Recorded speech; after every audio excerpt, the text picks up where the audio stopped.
started Saturday when the Bulldog Dallas Braden went the full 9 against one of the more potent lineups in baseball as he registered complete game number 1. On a tough luck Sunday, Gio struck out a career-high 11 going the distance in the finale against the White Sox. Last night, the Magic returned to the mound as young Trevor Cahill notched his 11th win with his first ever shutout and complete game. Looking to keep the streak alive will be Vin Mazzaro, who just 2 weeks ago threw a career-high 7 2/3 innings in a royal performance at Kansas City. Oakland, winners of 4 straight versus KC, keep the streak alive. A's baseball is next.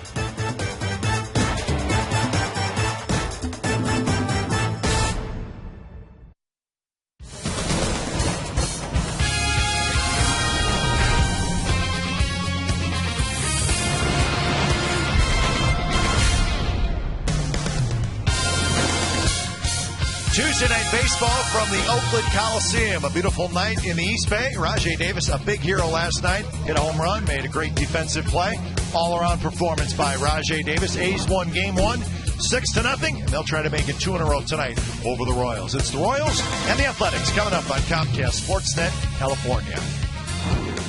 Good evening, everybody. Welcome to Oakland A's baseball. Along with Ray Fosse, I'm Glenn Kuiper. Tonight, the A's are going for their 4th straight complete game. You don't see that a lot today in baseball, Ray, but I think what's impressive about the last 3 for the Athletics is it's being done by young pitchers. And young pitchers, sometimes it takes a while to get that first complete game. 5 very young pitchers in the A's staff right now. I think a lot of clubs would love to have this pitching staff. Dallas Braden's kind of the old hat for him. He had the perfect game, another complete game, so he's had 3 this year. And then, of course, Gio Gonzalez last night. Trevor Cahill did an outstanding job with the 5 double plays, did a tremendous job with 15 ground ball outs, going the distance, and I think when you keep the pitch count down, you have a chance to do exactly what these 3 guys have done. So Vin Mazzaro will try to make it 4 complete games in a row. He faced the Royals a couple weeks ago in Kansas City. Very hot day. He was outstanding. Well, the one thing that Vinny has to do tonight, go as hard and as long as he can. Not really worry about the 3 guys have done before him. Granted, they may be kidding him, hey, it's your turn to do this. But I think from Vinny's standpoint, it might be time to see some bullpen help come in tonight. But I think Vinny's capable of doing what the other 3 did. It's just a matter of the pitch count for him. The Royals will send young right-hander Kyle Davies to the mound. So Davies and Mazzaro is the pitching matchup for Game 2 of the 3-game series. It's the A's and the Royals coming up on Comcast Sportsnet, California.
AT&T.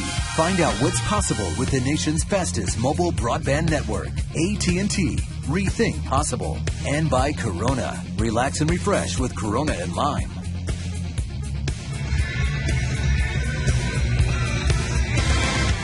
Vin Mazzaro and the Athletics take the field. Mazzaro looking for his 7th win of the year. He will try to do it against the Kansas City Royals. Here's our game time weather. It's brought to you by the Santa Cruz Beach Boardwalk. The admission is free, and the boardwalk is open daily. It's 64 degrees on a nice night at the ballpark.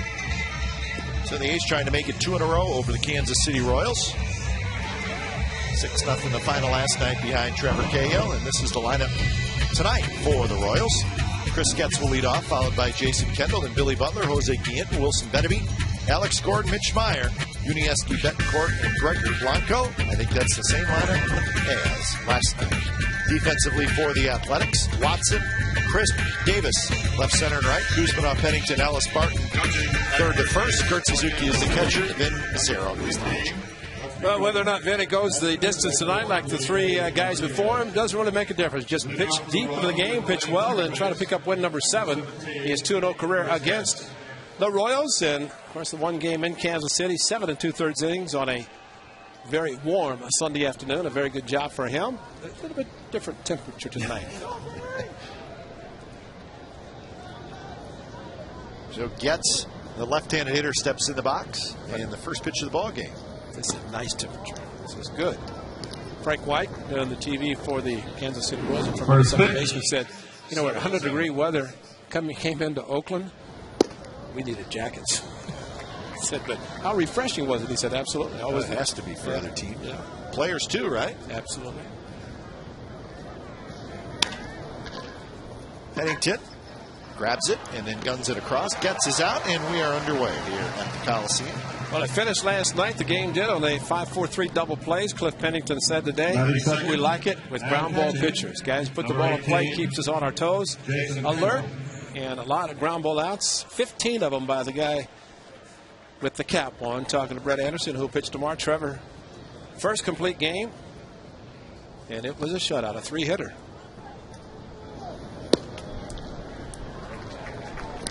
Jason Kendall steps in, 266. No home runs and 33 RBIs for Kendall. A's coming to tonight's game with a 53-52 record, and they are 31-22 at home, and 4-0 against the Kansas City Royals this year. Jason Kendall's going to get a day off tomorrow. I said, when did Ned Yost tell you? It's about Sunday. Because Ned said I have to give him 3 days warning.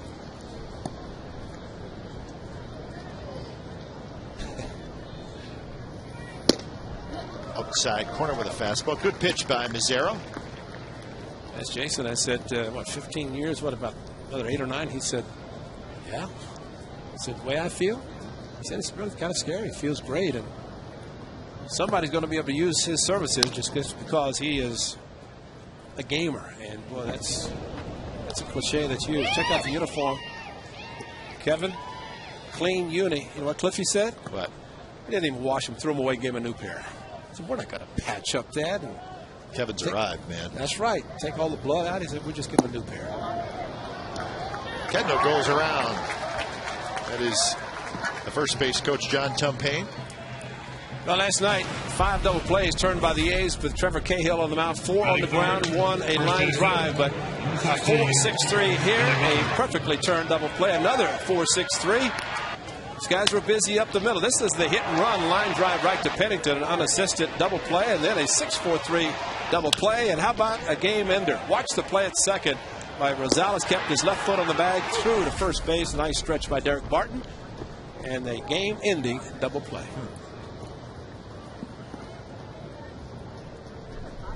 Billy Butler, the hitter, the big first baseman, 310 with 10 home runs and 52 runs batted in.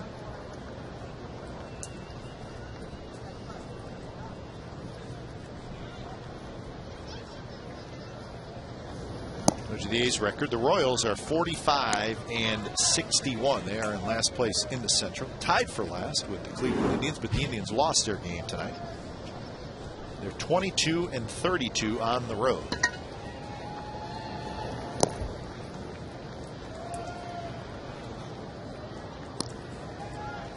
So another difficult year for the Royals. They've had just one winning season in the last 15 years, and that was 2003. So Ned Yost now in charge.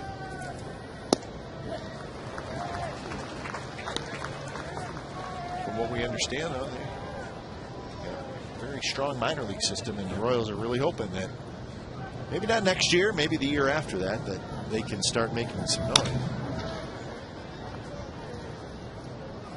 Well, the fans have been very good in Kansas City. They remember the good days. Of course, one of those guys who was part of that was doing the TV, Frank White, a Royals Hall of Famer.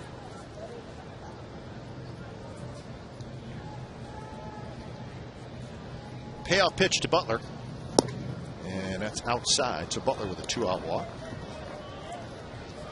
Check out our keys to the game brought to you by Toyota. As for the Men-Mazar, continue the complete game streak. Vinny, last start against Kansas City. 7 2/3 innings. He probably could have gone the 8 full, but 7 2/3 was perfect. And have another night, Rajay Davis in the sun in right field. Respecting the power of Jose Guillen. Of course, a big night for Rajay, which included a 2-run home run on a hanging curve.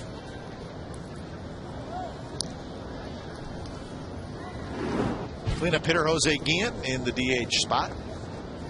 Major struggle right now. 3 for his last 33. We talked about it last night. Guillen, he's always been that way. He can get really hot for a month, and then he can go really cold.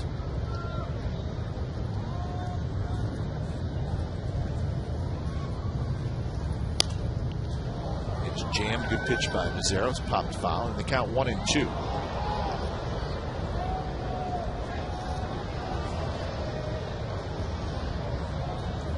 Oh, and Vinny has struggled. It's when he's throwing a hanging slider. Not one that is intentionally thrown, but more times than not, the slider has worked very well for him. A bit of a change up. And Trevor last night throwing a very good one. That's the hard slider, which is good. There's Ultra Mo with that look on his face. I mean, you could take just the looks on pitchers' faces when they deliver the ball in Ultra Mo. That's good. Hop up right side. Mark Ellis has a play. He's got it. Side retired. Runner left for the Royals. Bottom of the first coming up. No score.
Chris, Barton, Suzuki, Kuss, Kuzminov, Ellis, Davis, Watson, and Pennington. So Coco Crisp leading it off against Kyle Davies, the right-hander. Davies' first pitch is line to right field. Mitch Meyer going back, fighting the sun, and he's got it. He's got the shades on, and that probably helped helped him. So 1 out, bottom of the first. The Royals defensively line up like this tonight. Gordon, Blanco, and Meyer in the outfield. Bettamy, Betancourt, Getz, Butler on the infield. Jason Kendall's the catcher, and Kyle Davies is the pitcher.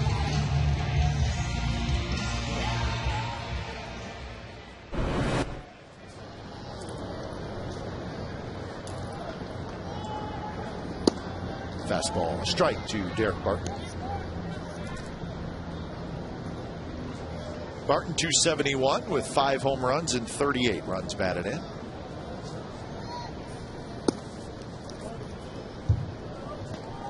Barton 0 for 4 last night and 3 for his last 22.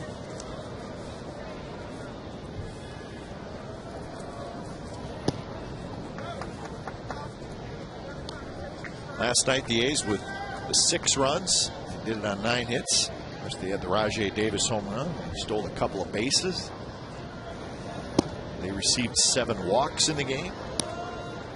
So all in all, a pretty good offensive night.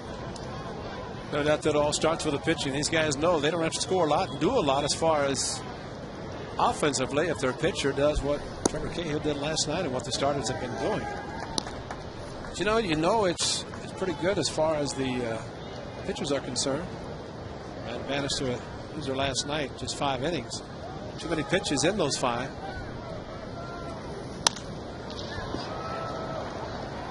Betancourt to shortstop. Back out on the outfield grass. He's got it 2 outs. Kyle Davies, 21st start, first against the A's this year. Last 5 starts, 3.98 earned run average. As his on the season ERA is 5.48. Allowed a few home runs, 16 on the season. Fastball, cutter, slider, curveball, and a changeup. So a couple pretty good changeups to Derek Barton. I thought it was interesting when the game was over last night. Jerry Blevins was doing his work in the bullpen after the game was over. That's when you know your starters are going deep in the games. Well, that's that problem. Oh, we got a winning streak, but our closer's pitching too much.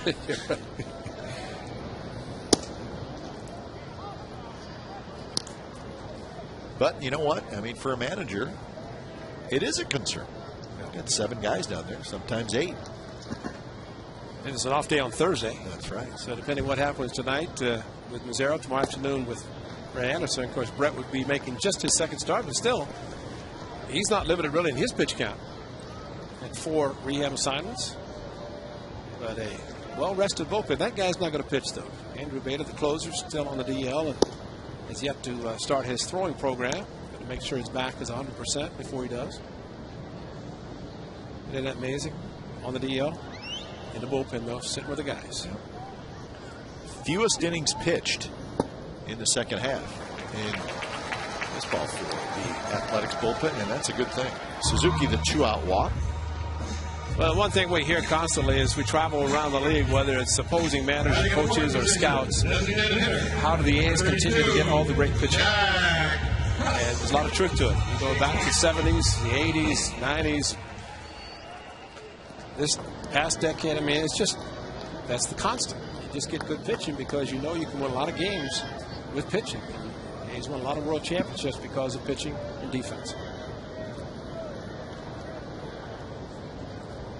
First pitch to Jack Cust is a bit inside. A's with the 2nd best ERA in the American League, 3.73.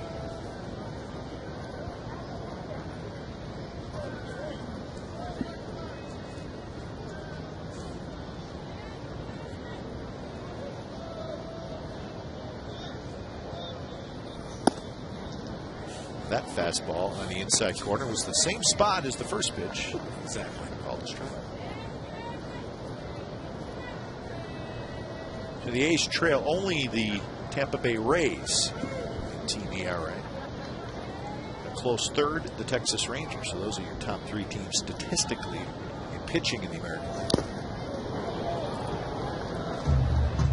A's have the most shutouts in the American League. They got their 10th last night.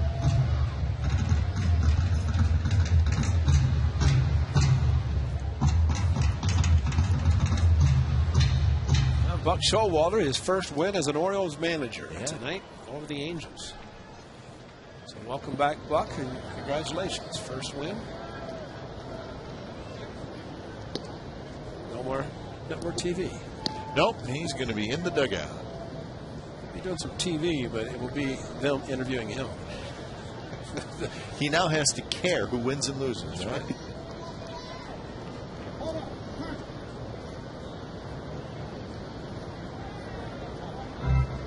Quick meeting on the mound. Davies and Kendall. Jason Kendall doesn't look too thrilled right now. Just by reading the body language, which may not mean anything. This is a pretty long conversation for the bottom of the first inning with 2 outs and a runner on first.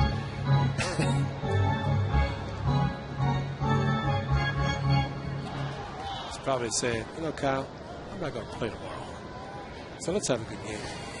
Let's make this good. Because I don't want to go to bed ticked off tonight. I know I'm going to be ticked off tomorrow because I'm not playing. Well, they're off Thursday, so Ned said to give them 2 days. Curveball, it drops in for strike 3 as Gary Darling rings up Jack Cuss. So the A's strand a runner, and we are scoreless after 1.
Comcast Sportsnet California is brought to you by The Other Guy, starring Will Ferrell and Mark Wahlberg. In theaters this Friday, August 6th.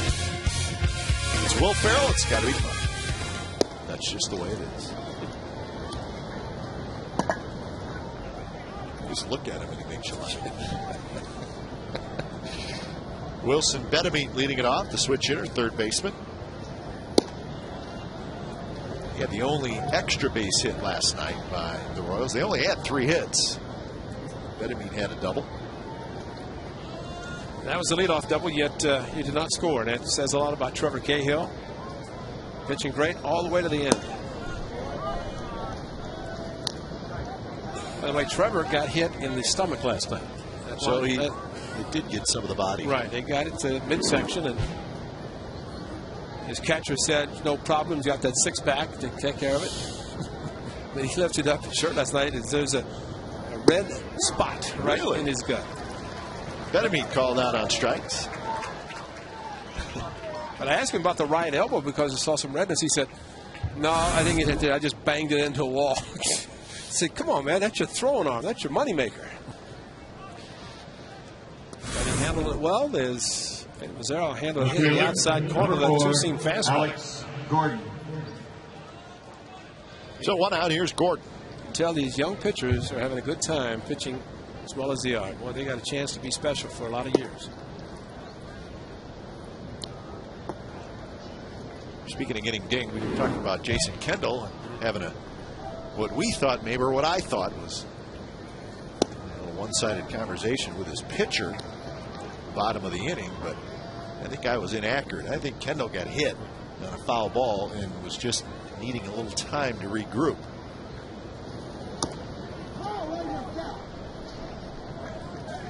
And maybe he was saying to Kyle Davies, I need the day off tomorrow. Was that one right off his glove, right into his midsection, and said, give me a... So he went out to the mound, and so he was giving himself a little break. Fastball up and away, 2-2. That's about as much as you will find out from Jason Kendall if he got hit by a foul ball. Just calmly walking out, taking an extra minute or two to talk to his pitcher. Very close. Outside, 3-2 to Alex Gordon with Mitch Meyer, another left-handed hitter in the on-deck circle.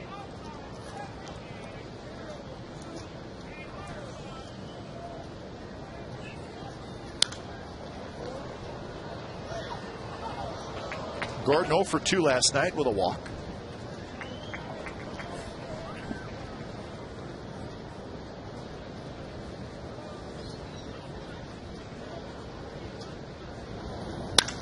That one's driven to center. Coco Chris going back. Still going back, and that is, it's a home run. Yes, it is. Off the pole, it looked like. Up over the jagged edge. So that's an impressive home run by Alex Gordon.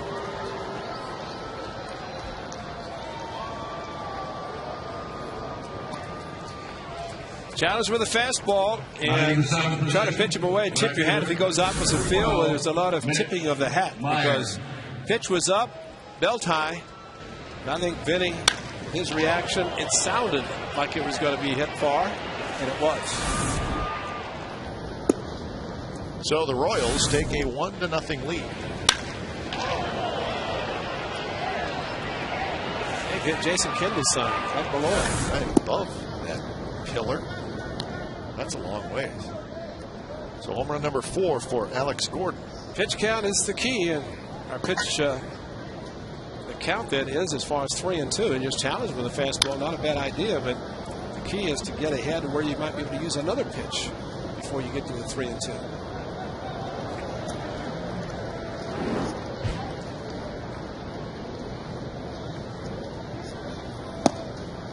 Three and one now to Mitch Meyer.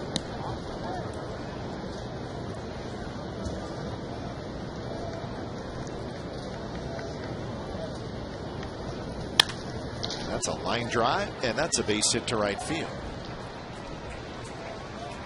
So a couple of hard hit balls off Mazzaro here in the second inning.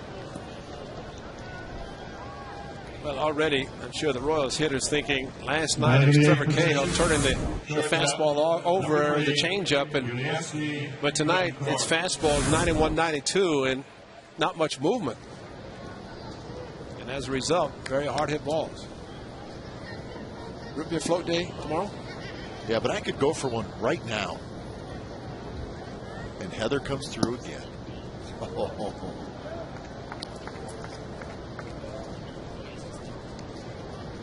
1-0 to Betancourt.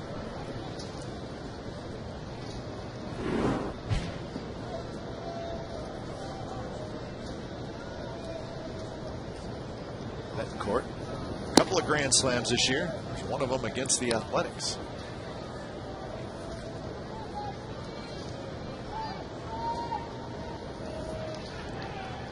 The Rangers and the Mariners are underway in Seattle. That's the first of a 3-game series. No score in the second inning. Colby Lewis going for his 10th win for Texas. Vargas pitching for Seattle, 6-5. So Rangers auction is tomorrow. Interesting. I don't know what that'll be.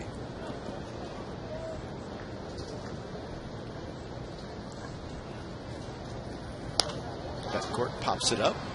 So is it just simple as there's the auction and highest bidder? It's your team. That's it. So we're going to know tomorrow who owns the Texas Rangers. Mark Cuban's in there. Did I hear his name in the mix? Well, when we were in Arlington, there was speculation. He was going to make the determination after look at the financials and see if he's going to be a part of it. But what I understand is that I think there are 4 groups that have been approved by Major League Baseball. So you'd think that if someone said, well, once you buy a club, it has to be approved. Yeah. But evidently, all these groups have been approved. So if that is the case, that means tomorrow, whoever is the highest bidder, sure, then they got it. So what you're saying is, before you even become a potential buyer, you have to be approved by Major League Baseball. And maybe that's why it's taken as long as it has. Yeah. It's going to be a base hit as Betancourt goes the other way, but a quick throw to second, and they almost got Mitch Meyer. A line drive, and Meyer thought the ball might be caught by second baseman Mark Ellis, and Rajay Davis came up and threw a bullet to second base. Meyer had to hustle, but stretched by Mark Ellis, but he got his foot in barely in time to avoid being embarrassingly forced out at second. So 3 straight hits against Mazzaro. How is it? All these fans don't know what they're expecting tomorrow. They're going to be getting some good root beer floats. Based on 42 pitches in the second inning, bullpen's going to get some work tonight. Fine. Oh, we would love to see Mazzaro throw a complete game. Right now, he's in some trouble. Gregor Blanco is the hitter, ninth place hitter. 2 on and 1 out. Blanco very fast. Guzmanov even with the bag.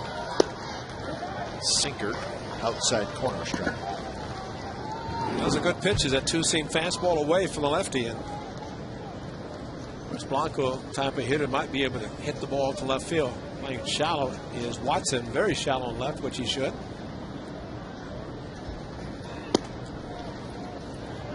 One and one with Meyer at second and Betancourt at first.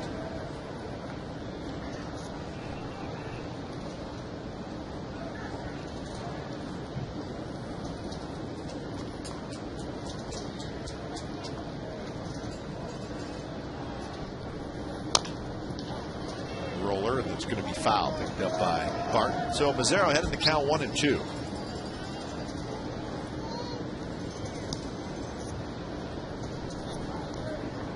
All the other games in the American League, except for that Texas-Seattle game and this one here, are final.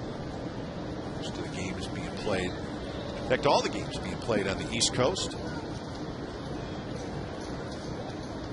Give you a rundown of the scores as the evening goes on. Fastball inside to Blanco, 2-2. Another left-handed hitter, Chris Getz, waits in the on-deck circle.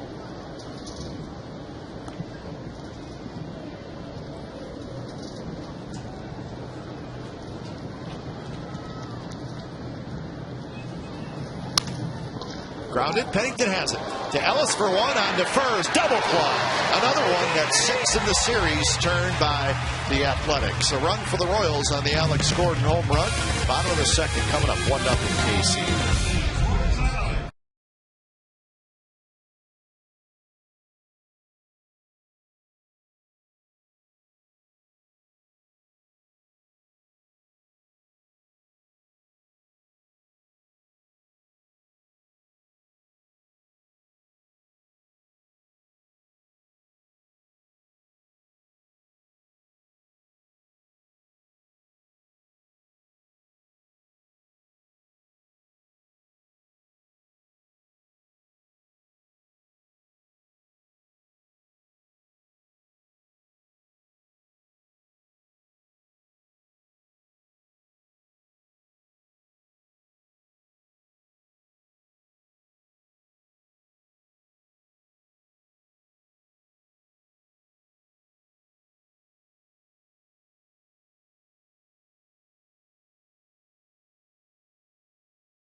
That's a good effort right there.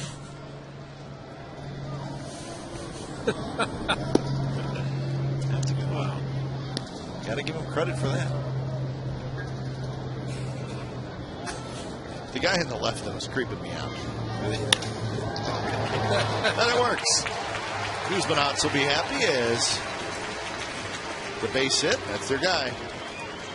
Well, we can attest to one thing. Mug Root Beer Float Day, presented by Pepsi, is going to be great. It's coming up tomorrow morning, actually. It's tomorrow morning, 10:30. The A's host the Royals, 12:35. Celebrities and athletes will be serving floats made with Dreyer's brand ice cream beginning at 10:30 a.m. My partner in the Eastside Club. Floats are just $2 and get autographs and photos for tipping extra. Limited amount of autographed hand-graded mugs will be on sale for $25. Proceeds go to Juvenile Diabetes Research Foundation.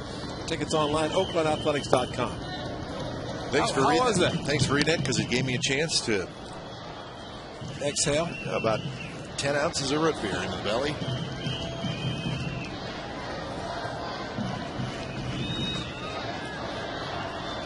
Well, there's always a big crowd. Of course, it's double play Wednesday. Yeah, big day for everybody tomorrow.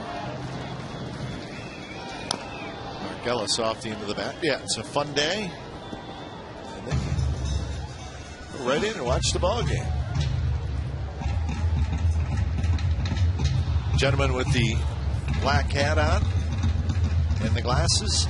Dan Rizanowski, of course, the longtime radio voice of the San Jose Sharks.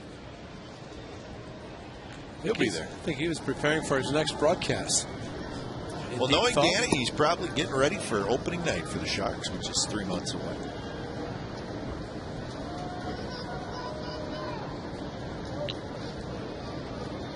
But how about that when you broadcast for winter sports? Summertime, you can come out, enjoy baseball, outdoors. I agree. And when we go to a winter event, it's inside, you're freezing, or outside freezing.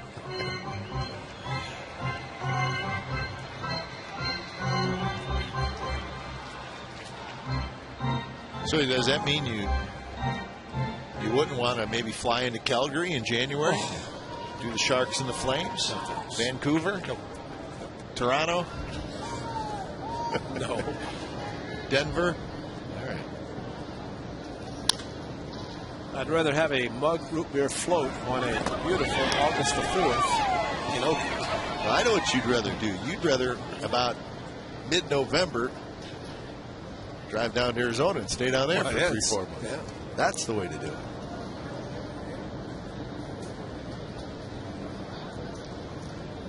Two and two to Ellie. Kuzmanov with the leadoff single. That's a line shot and a base hit past Betancourt. Well, you talk about a great swing on a pretty good curveball. Mark Ellis. Well, what an adjustment he made and a great swing. Watch this curveball. Watch his reaction. Plants the foot and just stayed back. Waited for it to take the nice break. Same pitch that Jeff Cusk was called out on in the first inning. But Mark Ellis with a solid base hit, straightaway center. And after having last night off, which he didn't want, in there tonight. And solid base hit, his first offer. So a scoring opportunity for the A's against Kyle Davies as Rajai Davis steps in. Infield is way in, or the corner infield, I should say, way in. How about an ultra mo? Curveball, Mark Ellis, look at the bat. Perfect. Oh, what a great swing. Oh, Adam Roden, book it. Oh, Mark Ellis in your office and say, check this out, an ultra mo. See how his hands never moved until he started toward the baseball. Now Davis squares to bunt and has to jump out of the way. I think the one guy's going to really enjoy the ultra mo is Jim Scanlon, the A's hitting coach. I mean, he can, Adam Roden put those on a DVD and then show him an ultra mo. And could really pinpoint a lot, some great swings, and those are the ones to look at. It's the A's hitting coach, Jim Scanlon. In the dirt, blocked by Kendall. Kevin, I don't think likes ultra low. Backhand. Uh-oh, Plank. He was afraid of the mound. Yeah, he's spooked by the mound right now. He's going to have to overcome that. And then if he looks at that, he's going to see those people laughing behind him because he booted it. That's okay. It's all right. That mound is not going anywhere, so he's going to have to learn to navigate it. Grounded to short. Betancourt charges. Royals get one, and the Royals get two. They got the speedy Davis. So that's a big double play. Over to third goes Kuzmanov now with 2 outs. Almost hit off the end of the bat. Mark Ellis did his best going into gets at second. But Rajay Davis bang, bang, and he does not get the call. Butler, the stretch, the foot. Ooh. I think that could have gone the other way. Didn't have to be out there. Ellis went in hard. So 2 outs for Matt Watson. The A's will need a 2-out hit. When you watch Mark Ellis go hard into second base, you always think about the second baseman being the guy that if he gets hurt. Or the guy sliding in. If a guy slides in hard, he's going to get hit pretty hard too.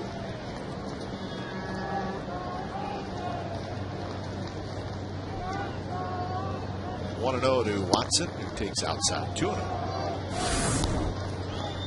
Mark Ellis, this is what you're talking about. And slid late at Marcus. He knew with Getz coming across the bag. And he looked back to see if he was successful, and he did his job, but he did a good job of turning the double play. 3-0 now to Watson. He was ready to swing at the 2-0 fastball, but not that one.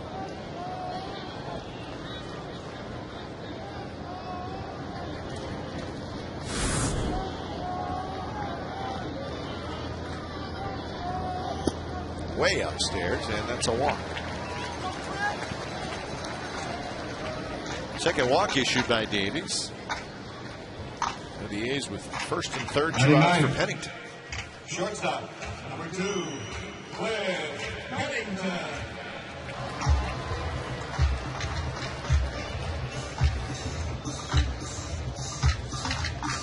So Pennington's first at bat, 257 with 3 homers and 31 runs batted in. 1 for 3 last night. Had a sacrifice. Struck out a couple of times. Inside corner with a strike.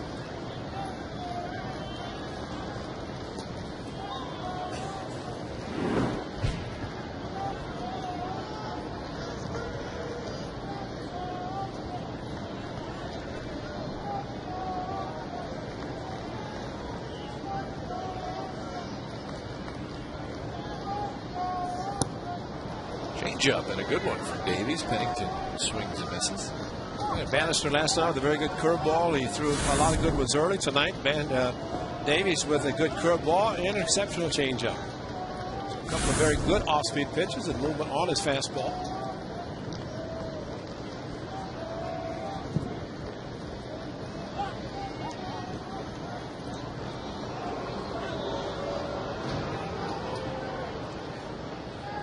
Royals play Pennington shaded toward left field.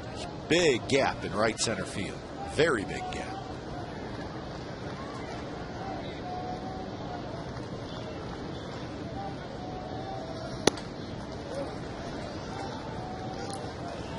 Well, Davies can at times get a little wild.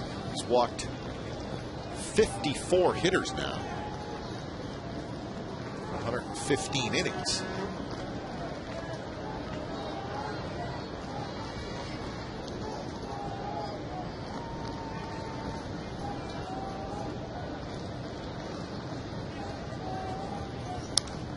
Swing there by Pennington, fouls it to the backstop. Lowest percentage of strikes. Davies is on the top of that list, and it's a list you don't want to be on the top of. Wow. Wilson from Texas.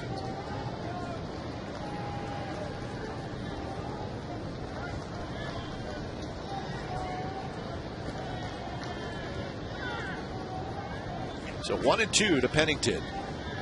Should be a curveball. Stay on it, Cliff. Golf swing, foul, way out ahead of it. Second deck over near section 209. Bounces down to the lower level. I just reacted on the curveball as you pulled it. You pull your left-hander, pull at 209. You're way out in front. That's over the dugout.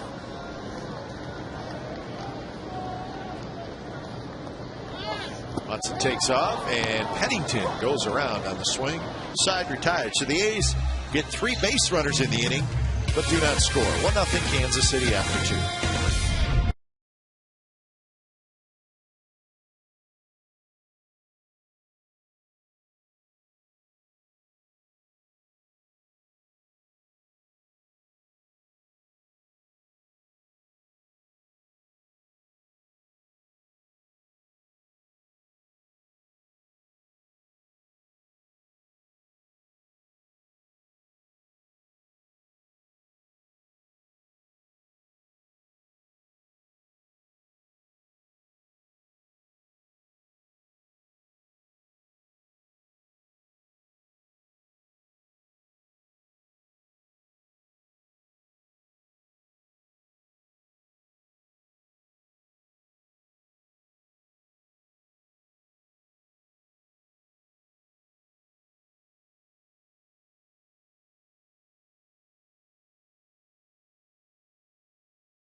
Third inning. Alex Gordon a home run last inning.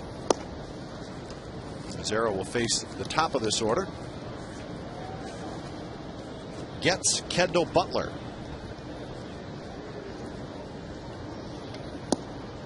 A lot of pitches in the early going for Mazzaro. That was number 49.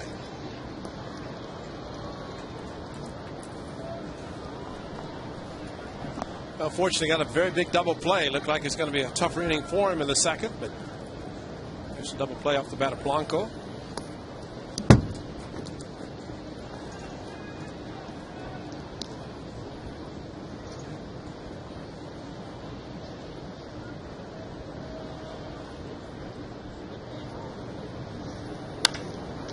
Hit hard, but nice hop for Barton. Runs to the bag. Out number 1. Here's our Subway Eat Fresh Ask Glenn and Ray question.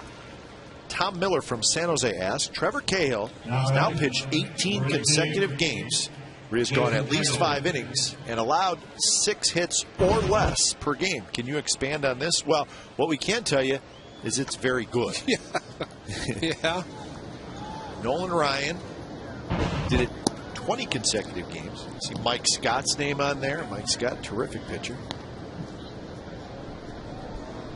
So the only bad start for Trevor Cahill was his first. And it was not a very good one. And since then, the next 18, he's been very good. His first start, that was against Toronto, in Toronto. 5 innings, 7 hits.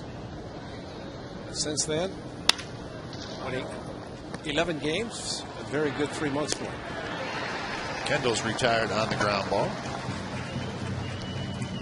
Well, most of the time, a pitcher, I mean, if he allows the same amount of hits as he has innings pitched, that's pretty good. In fact, that's real good.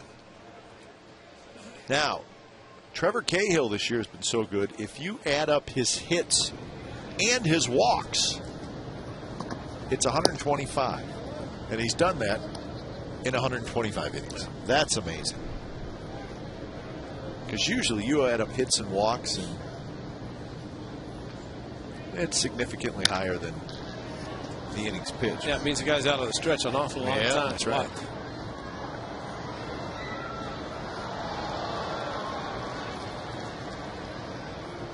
Billy Butler, the 2-out walk in the first inning.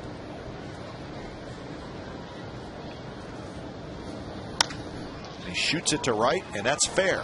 And it's going to roll into the corner. Butler will head into second, and he has a double. Double number 30 for Butler. That is one of his specialties.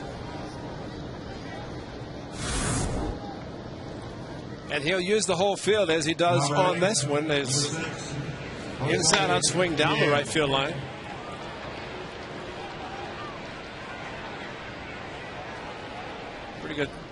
Pretty good hitter. And he has turned into a very good hitter, catching the ball just a little bit behind the plate. Slidered again just off the plate.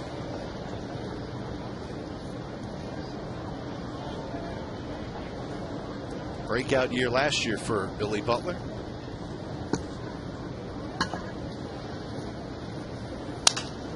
Again, breaks his bat, rolls one in the hole to Pennington. Runs it across, side retired. A double by Butler. He is stranded at second. Bottom of the third coming up. 1-0 Kansas City.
Time 7:05 after the game, walk down onto the field and enjoy the postgame fireworks show brought to you by Chevron. The name of this show is The Beatles. Tickets are on sale now. Visit OaklandAthletics.com. This fireworks night was originally scheduled for Saturday, but was rescheduled for Friday. Don't want anybody showing up after the game on Saturday. That would not be good. Well, you get the Seagulls. There'll be a lot of them out here by the time Saturday night rolls around, Saturday afternoon. Top of the order for the A's. Here in the bottom of the third. A's trailing 1-0. Coco Crisp. Fly ball to right field in the first inning.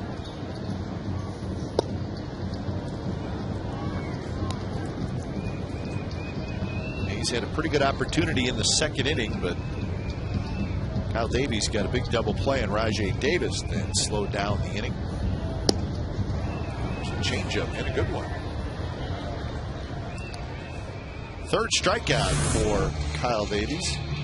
And a fastball in the end, pull the string. Coco just trying to do anything to slap at it, make contact. That's when the hitter realizes the ball's in the strike zone. Not much you can do except try to foul it off. One out for Derek Barton. Kyle Davies was born in Georgia and started his career with the Atlanta Braves, probably the team he grew up cheering for. It's a fourth-round pick of the Braves in 2001, but was traded for Octavio Dotel. A lot of guys are going to be able to see their name in the That's a good media call. guide with Dotel as part of it. Every year almost he gets traded now. Well, not every year, but maybe a couple of times. Starts the season, and then trading deadline, he's gone. Yep. Something else.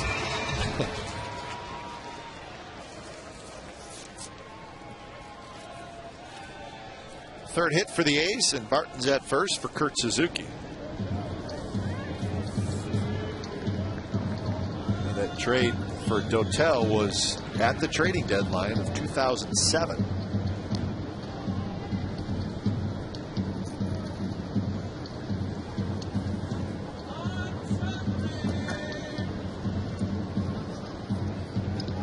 Kurt with the 2-out walk in the first inning.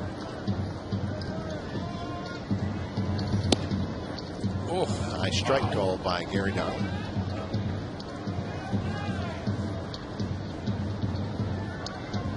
that might be one of the highest we've seen for a while.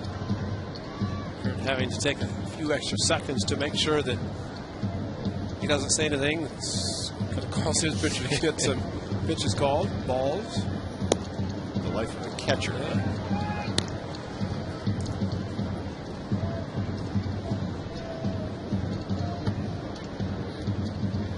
Kurt leading the team in home runs with 12.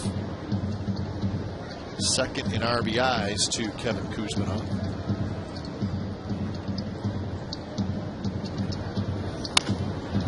It's one very high behind third. Bettman has it.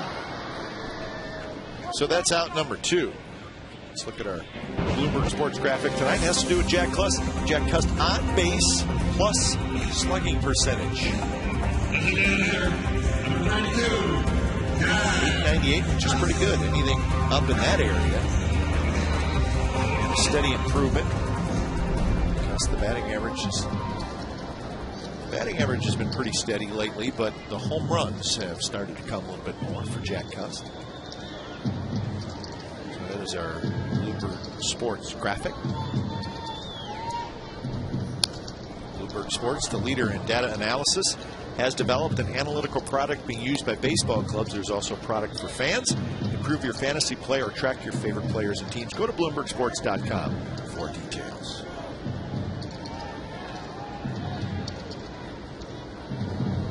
Cust struck out looking in the first inning.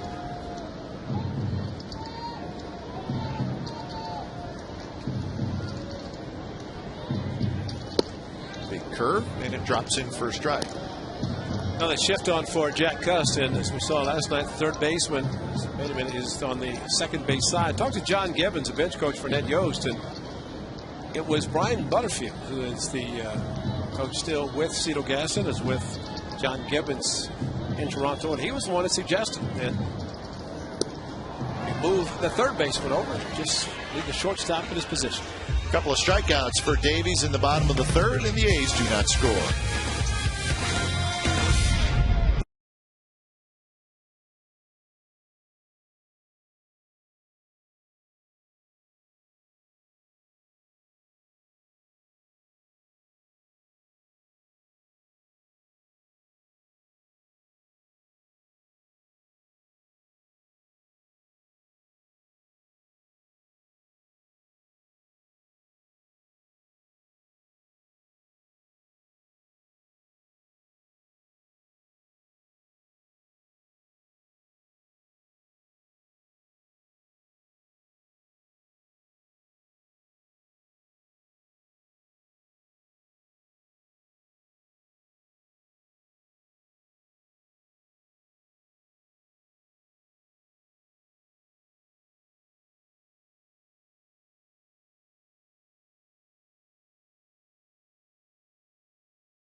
By AT&T, can you name the 3 Oakland pitchers that have tossed a shutout before their 23rd birthday?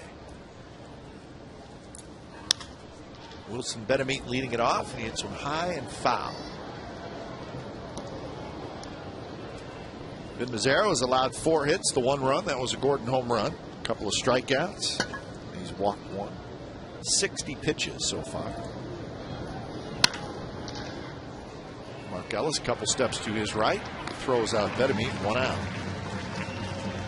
Good changeup from Vin Mazzaro, and that made him that way out in front. Another ground ball, so you get a hitter who's full. Just kind of dragged the bat through, and as a result, sometimes we hit the ball on the ground. Trevor Cahill just turned 22, didn't he? Yep. In March. And there were 3. I'm not going to say anything. That's pretty obvious because we said he was 22 last night. So he's 22, and he threw a shutout last night. That's before his 23rd birthday. Yeah, I believe it is. Okay, that's our answer. Everybody else gets to pick 2 more. Alex Gordon, very impressive home run in the 2nd inning. Well, very impressive since coming back from the minor leagues. It's the change of positions that's really helped him. 4 home runs for him in a short amount of time.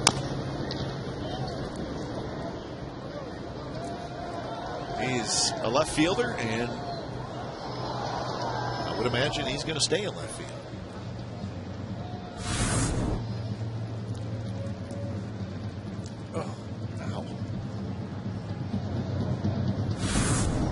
Alex Gordon, all in the same place. Good slider there. Gordon strikes out. See, Canseco and McGuire could do that because they had the big, strong forearms. But it wasn't like that. It was just kind of, you know. I mean, those guys looked like they were winding up and doing the forearm. Check swing. I wonder what they're going to do after this at bat. There's the Ultra Mo and a great look by Vin Mazzaro.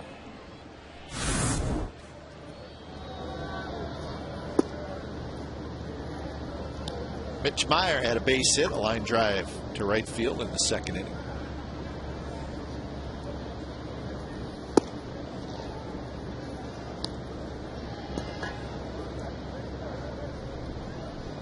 Mazzaro has a chance for his first 3 up, 3 down inning tonight.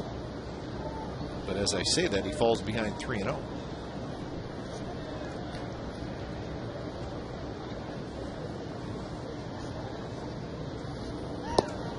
It's a 4-pitch walk. It looked like he's just trying to throw a 4-seam fastball, but maybe he can't. And sometimes with pitchers, you ask them to throw a ball straight, even throwing a 4-seam fastball, they get movement. I think that's what happened with Vinny. Looked like he's trying to throw it down the middle. So Betancourt steps up. Betancourt had a base hit in the 2nd inning.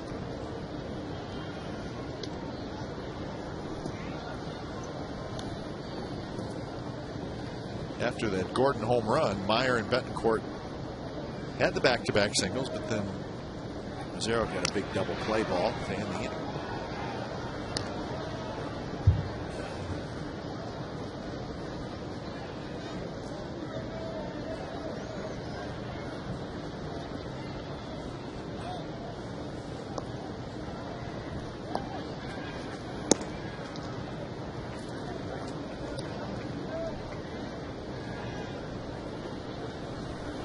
Used to seeing Betancourt in the Seattle Mariners uniform.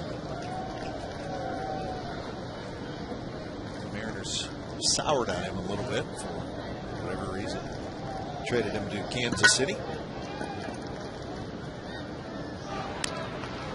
Always been a great defender. Great hands, soft hands, and a very strong arm, quick release. Got some pop in his bat.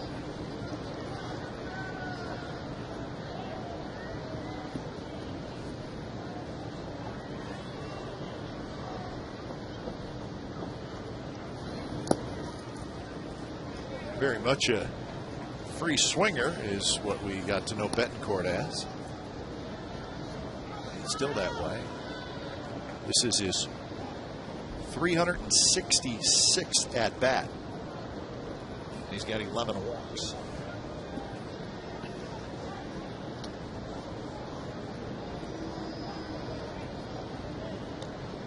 hard to change a guy. Yeah, they're going to be swinging, and a lot of times, especially in this count, 2-0, might see him expand his strike zone.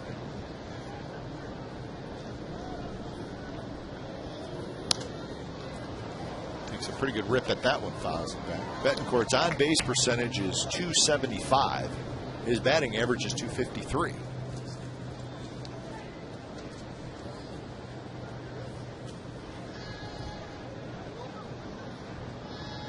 As Ray said, he does have some pop in his bat. 22 doubles and 7 home runs. Mark Ellis back.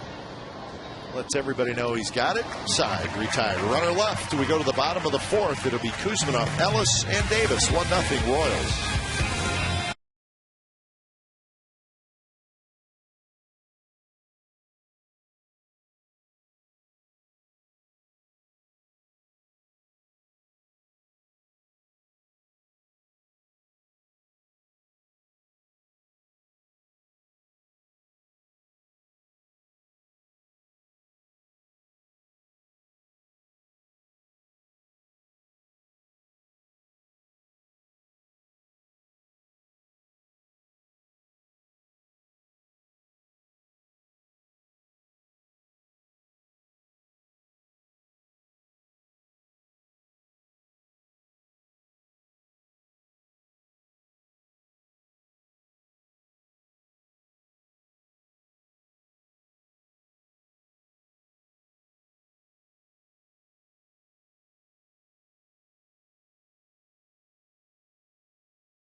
Trying to get something done against Kyle Davies.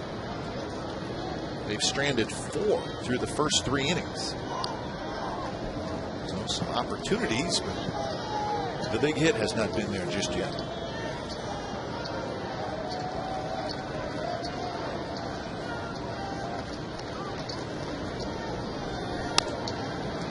Fights it off, fouls it right over Royals dugout. Section 209. Heading to 209. Over the Altamont to get to 209. Stockton.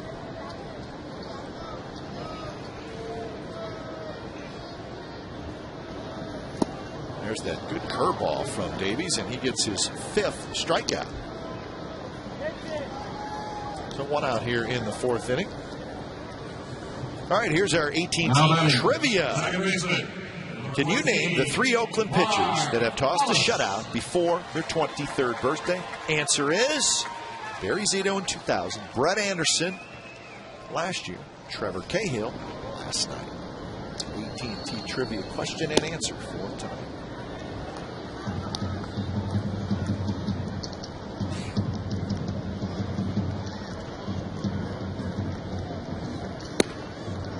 Two 2-0 to Mark Ellis.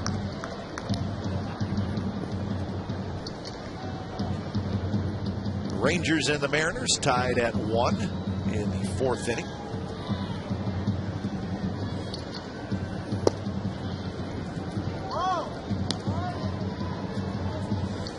Well, the Angels have already been defeated by Buck Showalter and the Baltimore Orioles. Hoping the Mariners can do something tonight. The A's hoping the same thing. Struggle for the Mariners this year. Did you read the story this afternoon about the Angels and Torrey Hunter? Yes. Moving him to right field. Part of it, yes. And he's, of course, always professional about everything, but 9-time Gold Glover. Cannot be happy about that. I know he's professional, and I'm sure he's saying, hey, if it helps the team. Cannot be happy. But I didn't see the rest of it. What are they doing with Bobby Abreu? Well, I'm going to DH. Gordon is going to track down the line drive. Story that I read said they called up a rookie outfielder, Peter Borges, his name is, I believe. They're going to play him in center field. Torrey Hunter moves to right. Bobby Abreu is going to move to left. And Rivera DH. I guess so. But you got Matsui. Yeah. So I did not. Wow. I did not read or see what their plan was for Rivera, Matsui, DH, whatever. But it was the outfield alignment of Abreu to left, Borges in center, and Torrey Hunter in right, which I thought I was very surprised by that. I don't know anything about the young man that was called up. No injuries, so to Matsui or Rivera? I don't think so. Wow. Yeah, because there's some extra parts there, especially Matsui's DH. Yeah. But interesting nonetheless. It was a 6-3 final. The Angels losing tonight in Baltimore. Guthrie was the winner. Rodriguez the loser.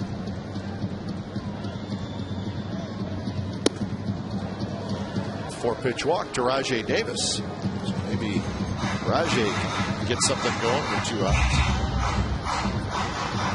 As we've talked about, saw the Royals in Kansas City last night. Jason Kendall is control of the running game.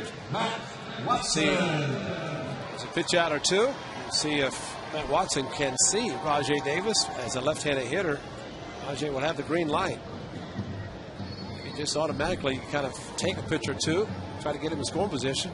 I would think he's going to try to steal. Remember the A's in Kansas City, and they attempted to steal off Jason Kendall a lot. And he threw out 3 guys the one day, but they still managed to steal, I don't know exactly how many bases, but they were testing Kendall is about what it amounts to.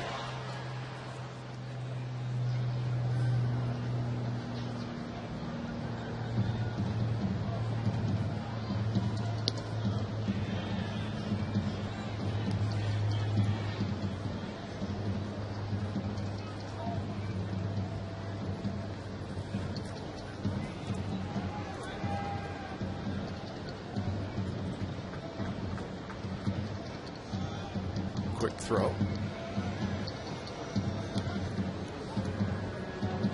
Davis with 32 steals.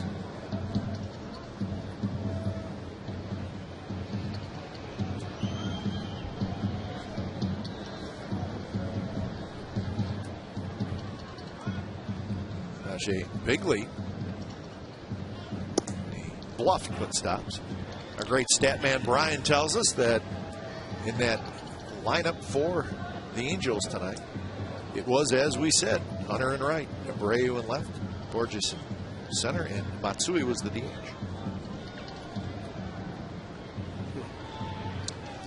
Well, maybe Rajai is not running, and maybe Matt Watson is taking, because that's 6 straight that he's throwing out of the strike. 6 balls that he's thrown, and Rajai. In honor of Monty Moore, we say beep beep, because Rajai's digging for third, and he will make it standing up. It's an automatic 180 feet. Automatic.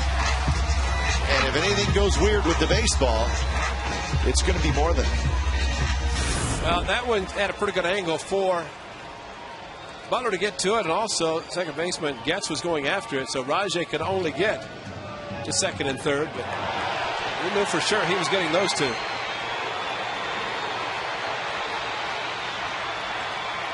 That's fun watching guys have speed. It's so envious. Watson with a base hit. So the A's make the Royals pay, and we are tied at 1.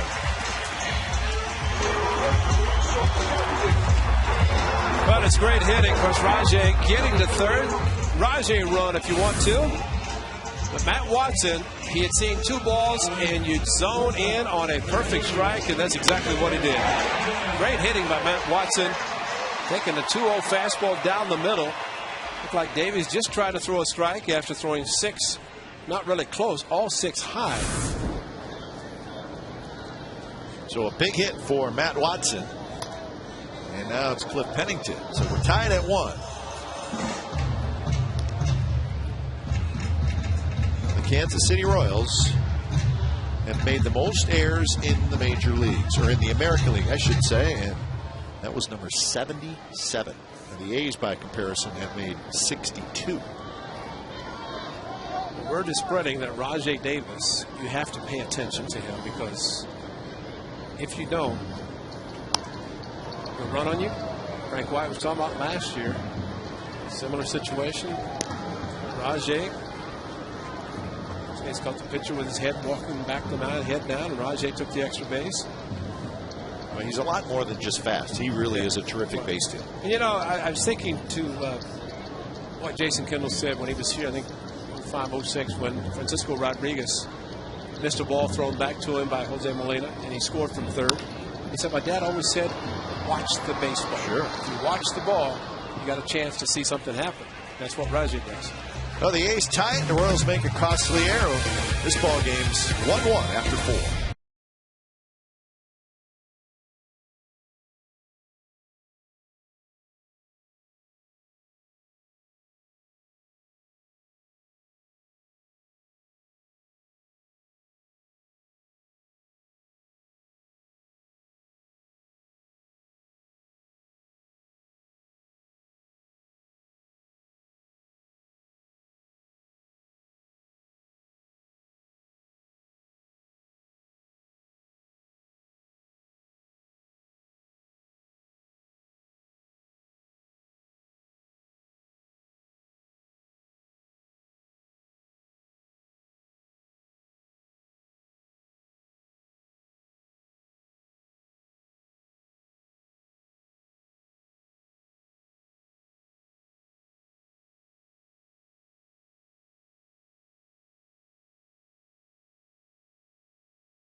It's brought to you by Cash Creek's Cash Fortune with $500 in cash every hour from 2 p.m. until midnight. Visit cashcreek.com for details.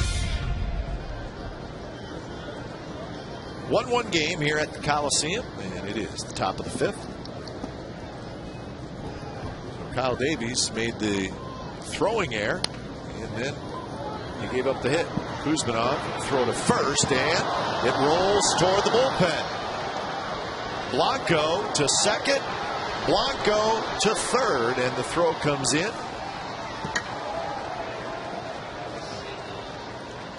So the A's turn right around and they make a fielding mistake. It'll be a single and an E5. Now between Juan Pierre and Blanco tonight. Pierre with the White Sox and Blanco tonight. A perfect ball. This ball should not have been thrown by Kevin Kuzminov. He had no chance. Derek Barton coming off the bag, trying to catch it. Mark Ellis doing his job backing up. But great shot there. Kevin Kuzminov did everything perfectly, but as great a bunt as that was, he had absolutely no chance to get the speedy Blanco. So the runner is at third and nobody out. He could run. Once he beat it out, he made the turn, saw the ball going, looked back, and didn't even look at his third base coach, just figured he didn't know his own. Big high chopper. It's going to get a run home. Getz is retired, and the Royals grab the lead right back, 2-1.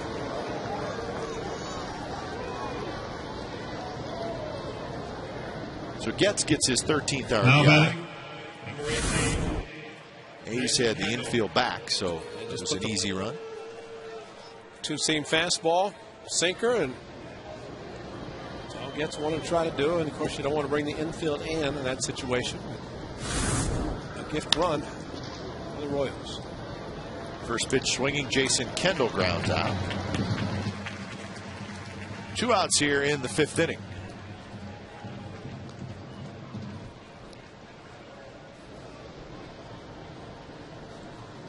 Now batting, number 16, Billy Butler. So Butler will hit.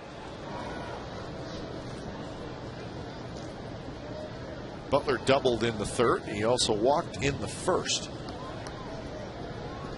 He was 0 for 2 last night with a walk.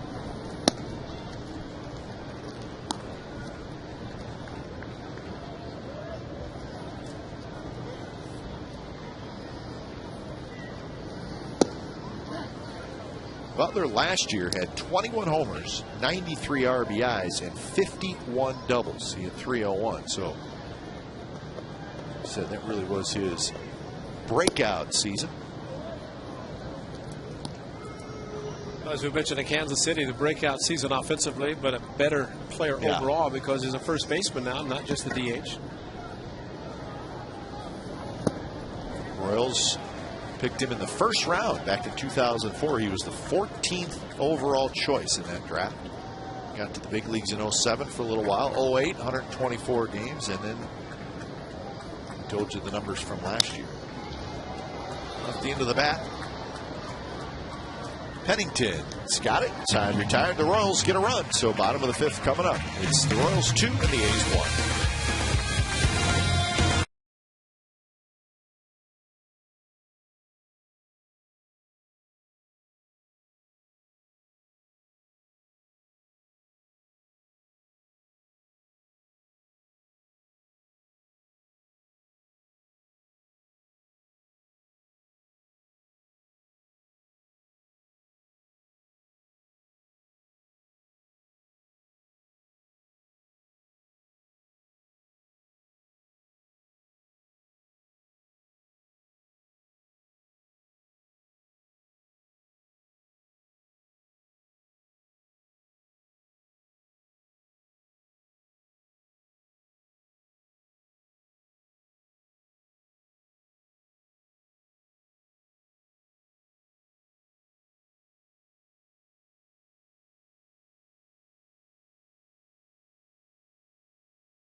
The top of the order for the Athletics.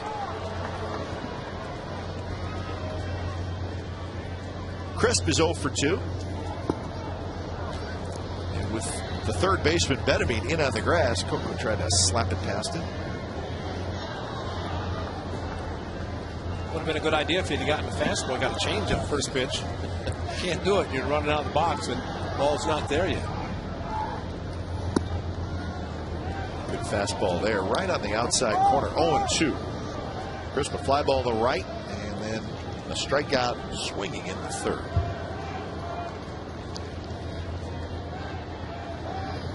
So Crisp now 1 for 6 in the series.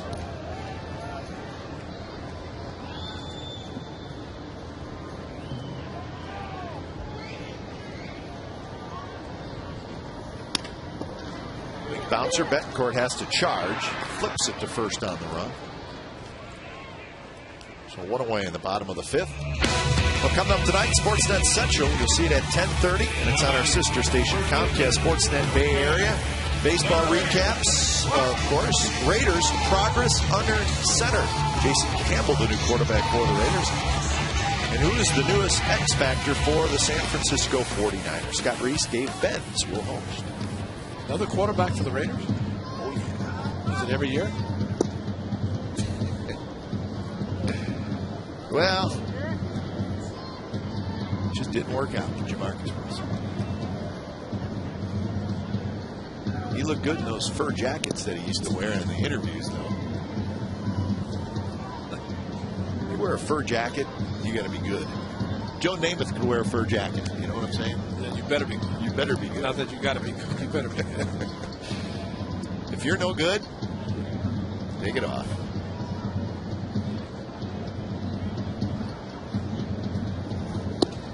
In other words, fly under the radar. Just start wearing fur jackets. You're kind of or that. Or that. Wow.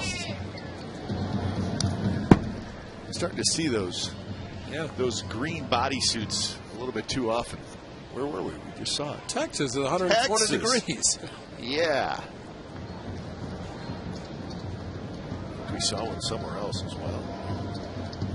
Seen him here at the Coliseum a couple times.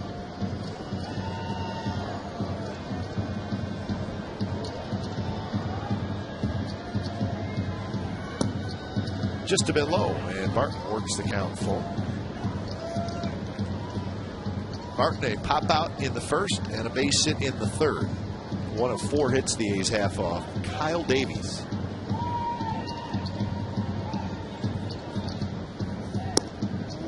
Very close pitch, and Barton takes it, and it's just a bit off the plate. Well, that's something special there, because that's a very good changeup. And a lot of guys would have been swinging at it, but Derek Barton waits so well, and to pick up the span on a pitch like that, it's what he's got to be able to do. Pick it up early and take it.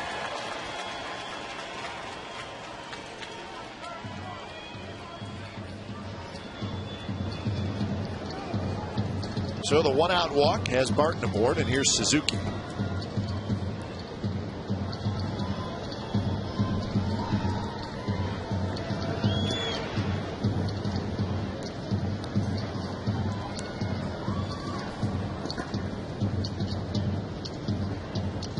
Derek Barton, not a big base stealer, but he did pick up a steal last night, his 4th of the year.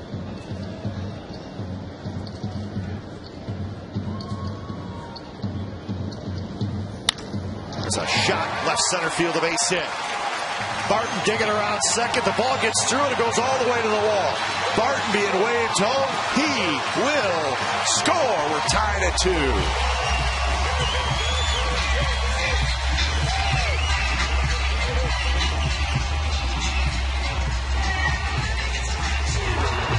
Talking about a ball hit hard. Suzuki hanging off speed pitch and jumped all over it. Once it got over Betancourt, watch this ball take off. Split the gap and tried to cut it off. The outfielder, Blanco, could not get to it. And Barton showing his speed. The guys were out this afternoon. Bob Alejo working on the running skills. Taking the short path around the bases. And there's Barton scoring without sliding on a gapper. Suzuki. Swing and a miss by Jack Cust.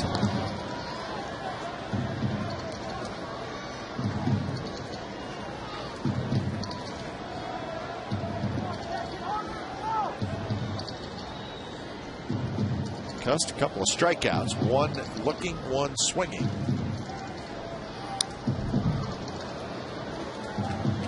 Behind in the count 0-2. Kyle Davies has thrown his best curveballs to Jack Cust tonight.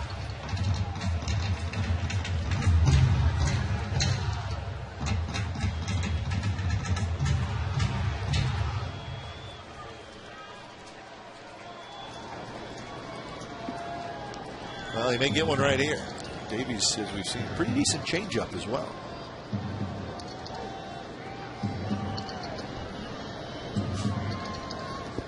Very nice block by Kendall.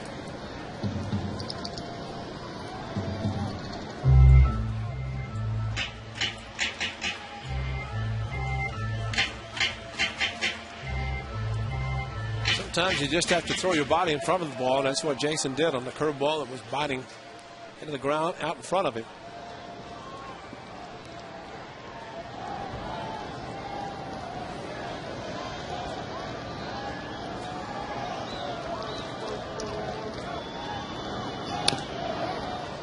Another changeup. Cust just stays alive.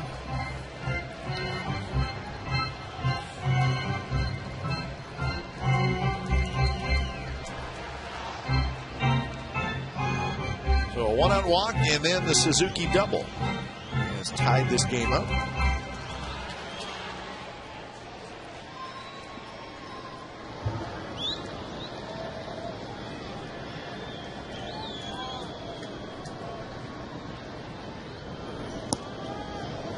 Time Cust laid off a pretty good pitch.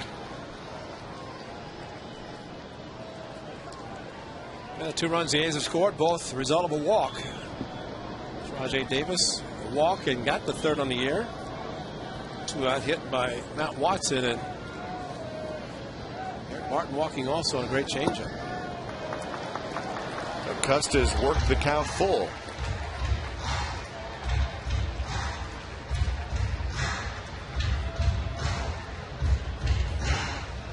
A week ago, I don't know if Kyle Davis was blowing on his hand. No, that's true. Been wiping it off from too much sweat. Right. And Cust ends up getting the walk. How about that? Nice, smart hitting again. Jack Cust, you remember what's happened in your previous at-bats and a lot of breaking balls, and you try to pick up the spin a little bit earlier. Both Martin and Cust do a very good job of waiting, staying back on the off-speed pitches, picking up the spin. The third pitching coach is going to have a visit. Almost looked like, Ray, an at-bat where Kyle Davies threw his best changeup early in the count, but could not repeat that same changeup.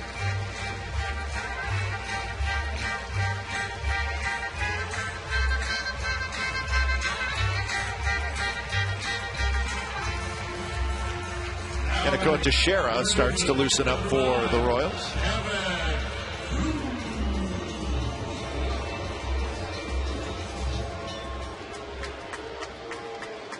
So here's Kuzminov. 2 on, 1 out.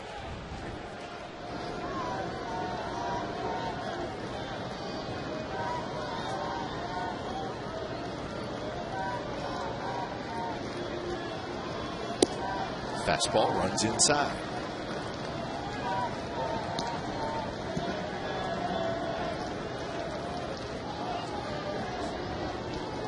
Because they've been very aggressive early in the count. Most of them with fastballs inside.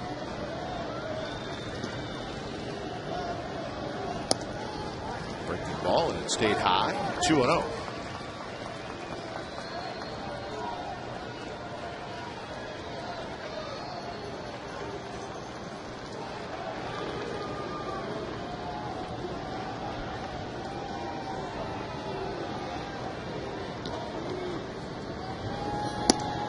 That curveball catches the outside corner. So back-to-back curveballs to Kuzminov.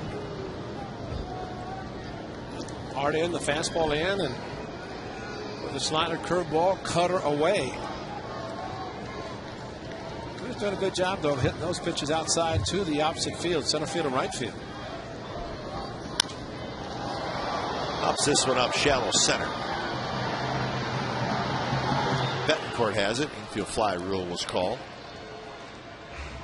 So Kuzminov's retired for the second inning. Leave it up to Mark Ellis to see if he can give the A's the lead with a base hit. 14, Mark Ellis. Rangers and the Mariners tied at 2 in the 5th inning.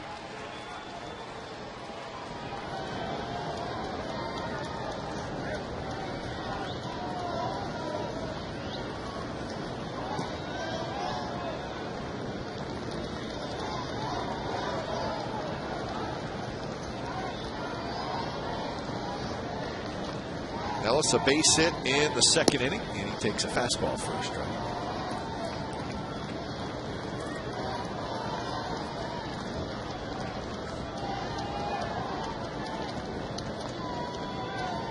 Suzuki at second, Cust at first.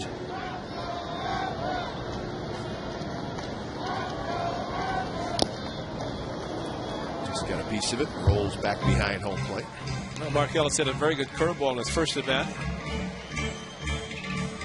2-2 curveball. It looked like a very good pitcher's pitch, and since then, St. Kendall's called more change-ups and cutters. Your catching is more than just putting down fingers. You remember what hitters did previous at bats. As a hitter, you remember what you got, and that's why the calling of the game is so critical.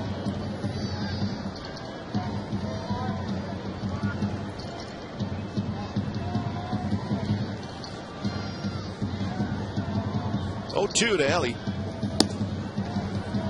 Takes up and away.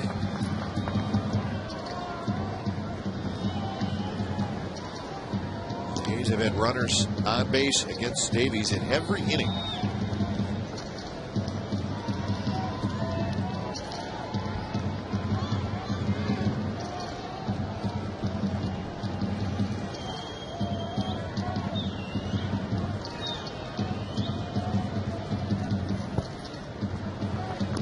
Now the count evened up at 2-2.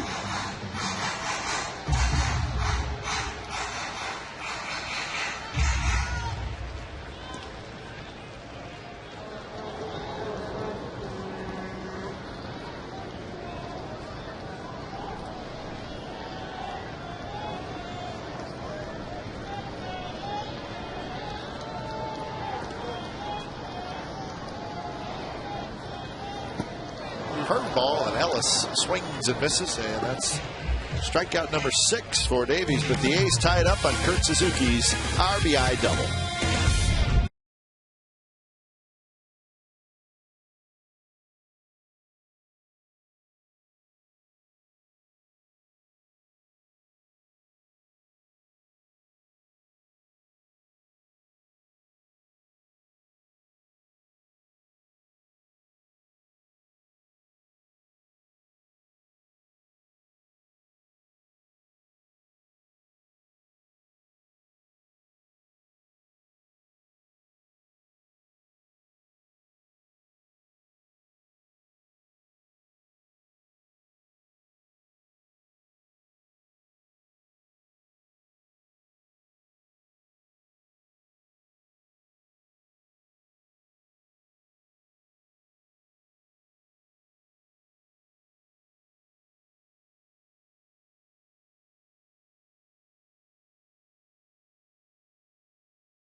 The Oakland Athletics and may not be reproduced or retransmitted in any form, and the accounts and descriptions of this game may not be disseminated without the express written consent of Athletics Investment Group, LLC.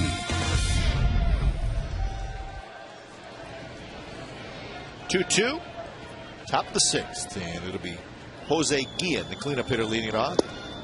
First pitch strike from the changeup to Guillen.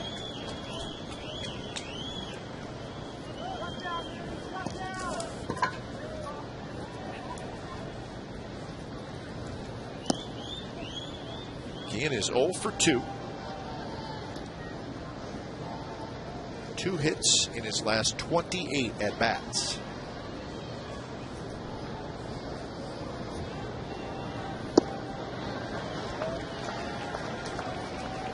Yeah, have to figure, though, that with his power, one swing, as he has hit 16 this year, still a very powerful hitter. Have to keep him in that cold spell until he gets out of town.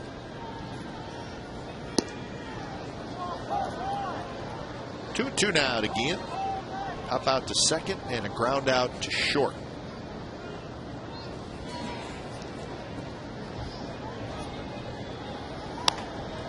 He gets jammed and rolls it softly. And that is out number one. And he was a member of the Athletics, and he was powerful, great throwing arm from right field. Now batting. He made it number 6. Playoffs, played hurt, but still played. Broken hand, as a matter of fact. All he wanted to do was play, man. Just play. Right now, he's in one of those spots where he thinks he's never going to get a hit ever again. He's really struggling.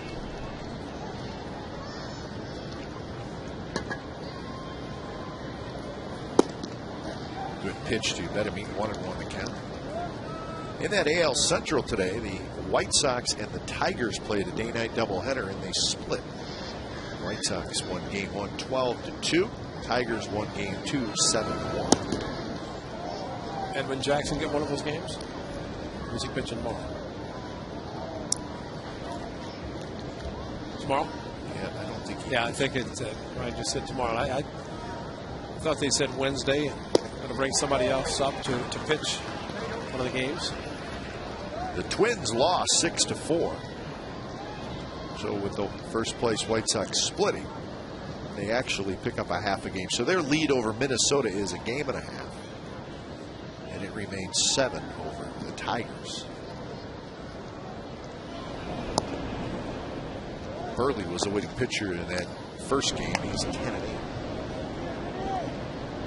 And I saw Jerry Blevins pitching after the game was over last night. And tonight we see him at the game. 93rd pitch for Vinny.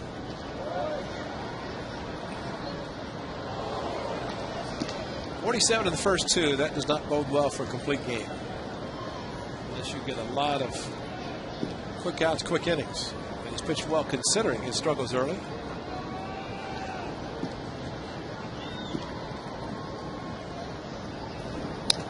Bettamy fouls it straight back, so the battle continues between Mazzaro and Bettamy.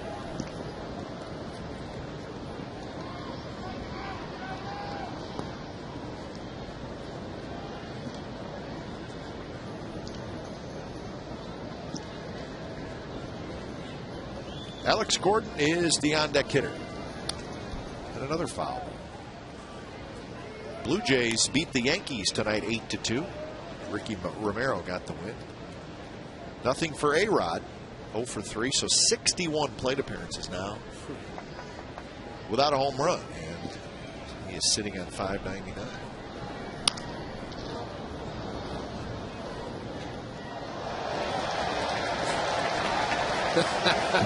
Now Kevin's getting standing ovations. He's a star. Well, he's got to protect the pitcher. Jerry Blevins warming up, and that's the #1 job for Kevin in this situation. So what does he do? Oh, has to reach back. He didn't notice the spin.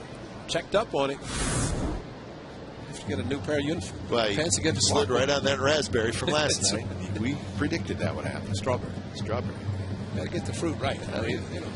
It's red and it hurts. Good breaking ball. Bettamy strikes out. A lot of fastballs. The 10th pitch finally threw him a breaking pitch, the hard slider. Got him swinging. Had to be looking fastball. Very good pitch by Mazzaro. Saw Kevin make that play. Probably felt couldn't let him get on base. Nope.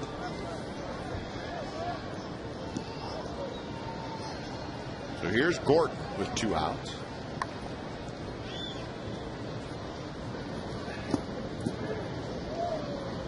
Tampa Bay won 6-4.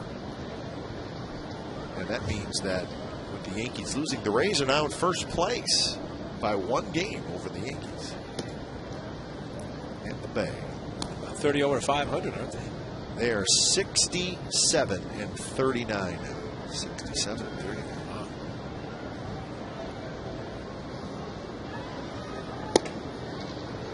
Pitch 2-1. Jeff Neiman got the win.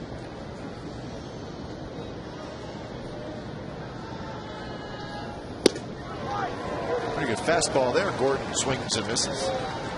91 fastball that Gordon hit for a home run his first at bat, but it was a 3-2. This was a 2-1, threw it right by him. One of a four-seamer, so Benny can throw the ball straight. Breaking ball down and into Gordon. So a full count.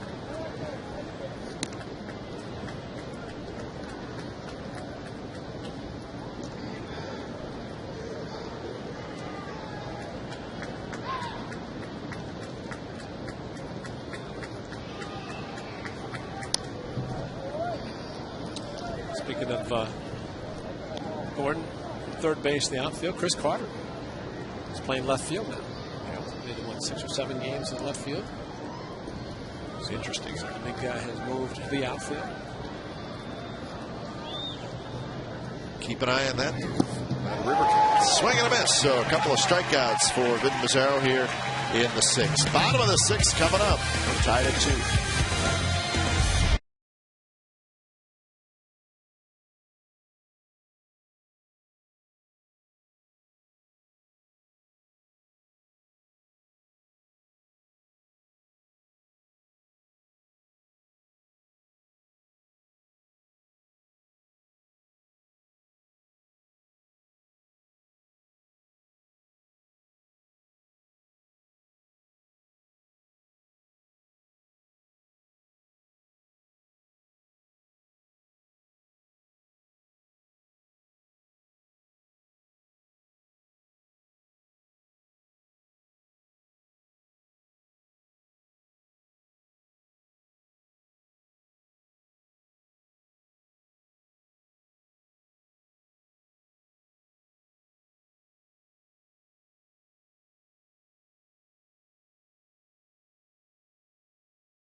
Sixth inning. It's time now for the Coors Light freeze game.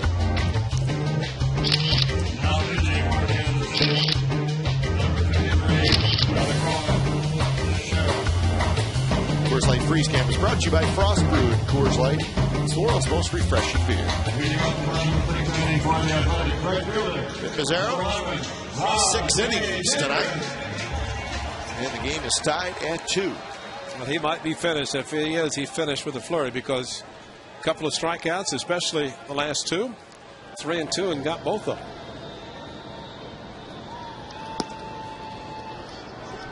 Well, if he is finished, that means the A's need to get him a couple of runs so he can at least leave with the lead. Well, the Royals have gone to their bullpen. Kaneko Teixeira. So when it's time for a change, think Speedy Oil Change and Tune-Up. Your oil change, tune-up, and smog experts.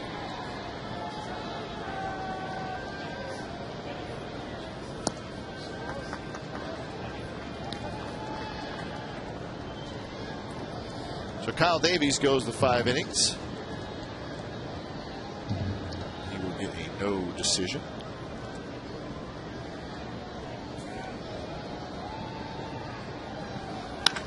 Davis rips one to left field. Gordon back, and he reaches up right at the last minute, and he makes the catch. He is playing so deep. Of course, if he's a third baseman going to the outfield, probably doesn't want to have to worry about going back on a ball. So Mark Ellis crushed the ball right at him, and Rajay Davis, look where he's playing. Playing no doubles in the 6th inning. Watson. He's almost driving that car. Well, wouldn't you say if a guy is playing a new position, learning a new position, he's probably, maybe even unconsciously, probably going to play more deep than more shallow? Absolutely. Yeah, it's very hard to go back on a ball, even for veteran outfielders. Some will break back on both swings or a lot of swings and then break in. But if they're playing deep, it's usually for that reason. You can't fault him. Even with Matt Watson, a left-handed hitter, Gordon's playing very deep. And that ball was smoked by Rajai Davis. 2-0 to Matt Watson, who had a big RBI single in the 4th inning.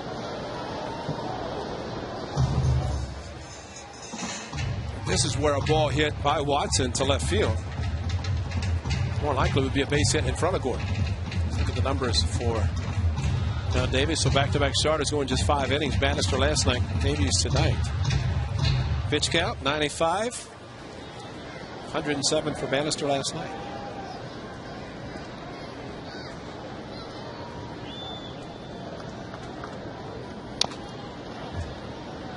Two now to Matt Watson. Pennington in the on-deck circle. Highest bullpen ERA in the American League, the Royals. And that includes a closer who is an all-star in Soria. Just doesn't have much help down there. And the other guy who really was having a decent year was Kyle Farnsworth, and he's been traded.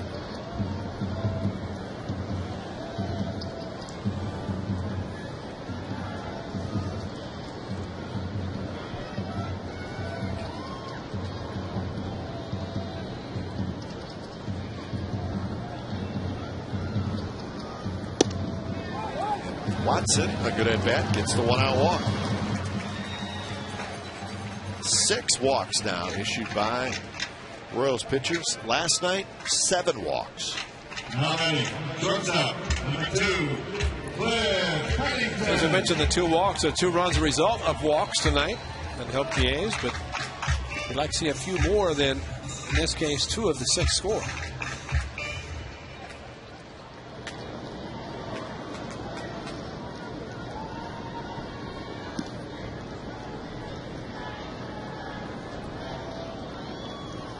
Pennington, the bunt attempt, and it's going to roll foul. Tony La Russa is probably not a happy camper right now. I'm going to tell you why. Last night, his team lost to the Houston Astros 9-4. So 9 runs is a lot. Gave him 12 hits. It was much worse tonight, folks. Tonight, the Astros beat the Cardinals 18-4. Houston had 22 hits. In St. Louis. In St. Louis.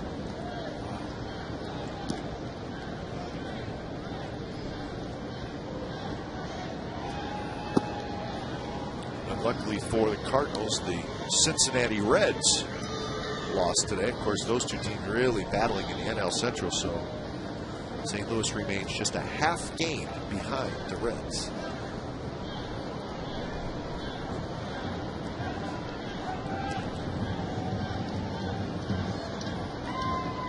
Oh, 2 to Pennington.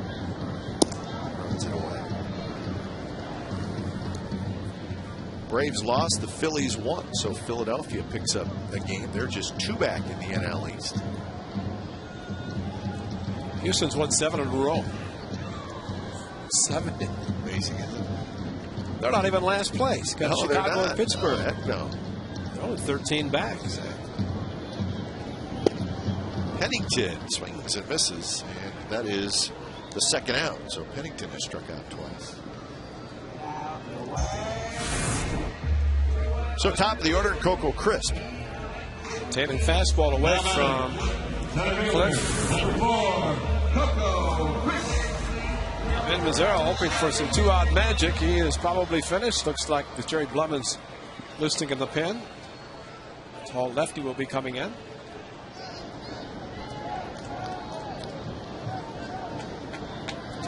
Coco trying to get aboard. He's 0 for 3. And there's a fastball at the knees, first strike.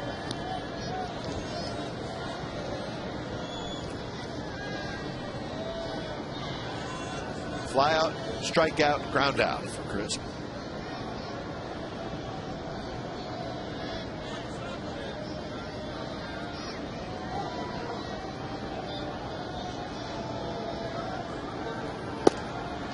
And another strike. This one on the outside corner. These hitters have walked 6 times tonight, struck out 7 times.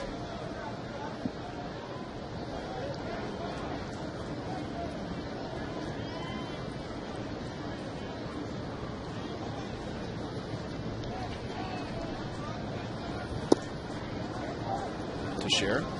Kendall, probably a good move. Go right back to the same spot. That one just ran off the plate a little bit.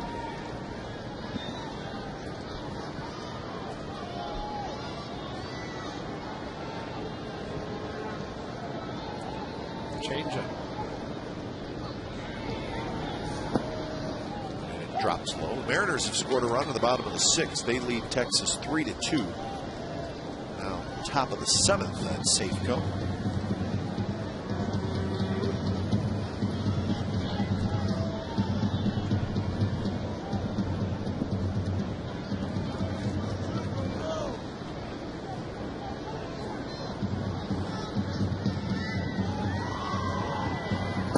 Swing and a miss, struck him out. Crisp fires his bat. So a couple of strikeouts for Teixeira, and the A's do not score through 6. Tied at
everybody remembers this. September 4th of 2002 against these Royals. Scott Hatteberg, the walk-off home run. Bottom of the 9th, 20th consecutive win, which is an American League record. What a night, folks. When you've got a giant appetite, it's got to be nation. So Scott Hatteberg was indeed the hero that night. A few heroes during that 20-game win streak. Oh, and it's time for a change. Think Speedy Oil Change and Tune-Up. Your oil change, tune-up, and smog expert, says the lefty Jerry Blevins. On the pitch here in the 7th. Faces Meyer, Betancourt, and Gregor Blanco.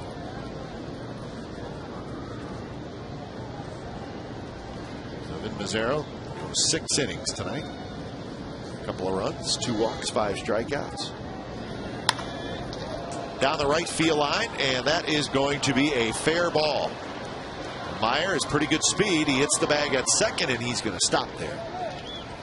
So it is a leadoff double for Mitch Meyer. He's been on base all 3 times. Well, the 1-1 fastball stayed inside part of the plate. Meyer not bothered by the lefty at all. I guess where they wanted to go with the pitch, and they turned on it nicely.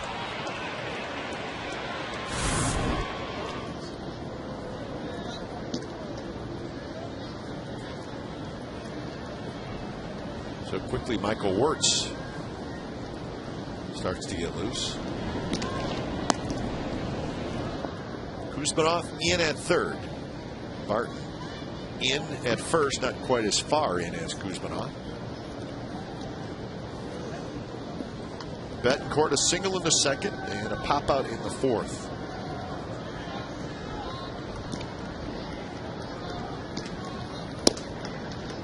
Squares, and he squares pretty late, takes outside. Squared so late it might have blocked Gary Darling because it looked like a pretty good pitch.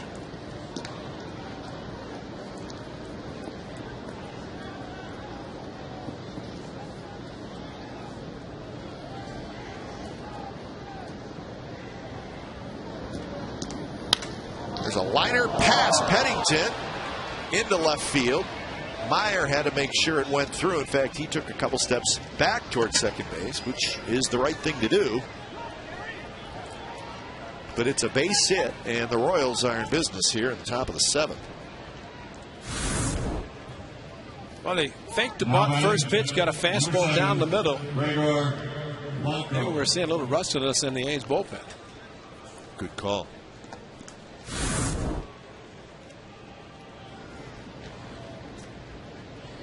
It has been since Friday. Here's Gregor Blanco. Left-handed hitter, so lefty on lefty. Blanco extremely fast. See what the Royals do with him in the batter's box.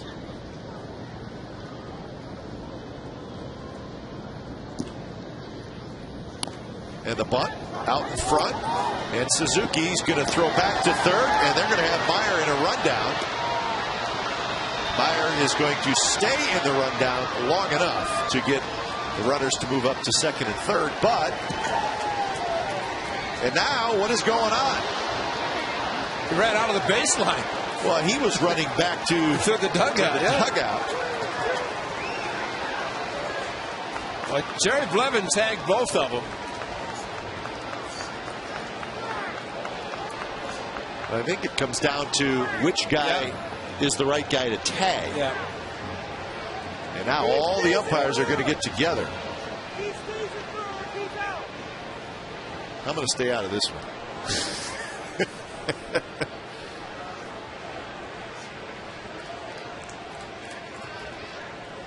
Well, it's the runner at third's bag. So it's a question. You mean the guy who has arrived at third? In this case, it would be Betancourt. No, it would have been, I think, the runner Meyer, it's his bag because he was the one at third. And he goes back. Let's see what Blevins does. Well, see, he pointed at Betancourt and then tagged Betancourt out. Right. Watch the umpire. He points at Betancourt, and it looks like he calls Betancourt out. Now, Blevins did right. Run him all the way back. Now, watch. Now, watch. Look, see the umpire, and then he points at Betancourt. Yeah. That's who he called out. And Meyer's going back. Meyer's out of the baseline. He's 20 feet on the grass. Watch the umpire, right? Yeah. He watches. He's looking, and he points there. You're out, he says, which means Meyer is still in play. And he's out because the home plate. He's out of the baseline. Yeah, Darling called him out for being out of the base paths.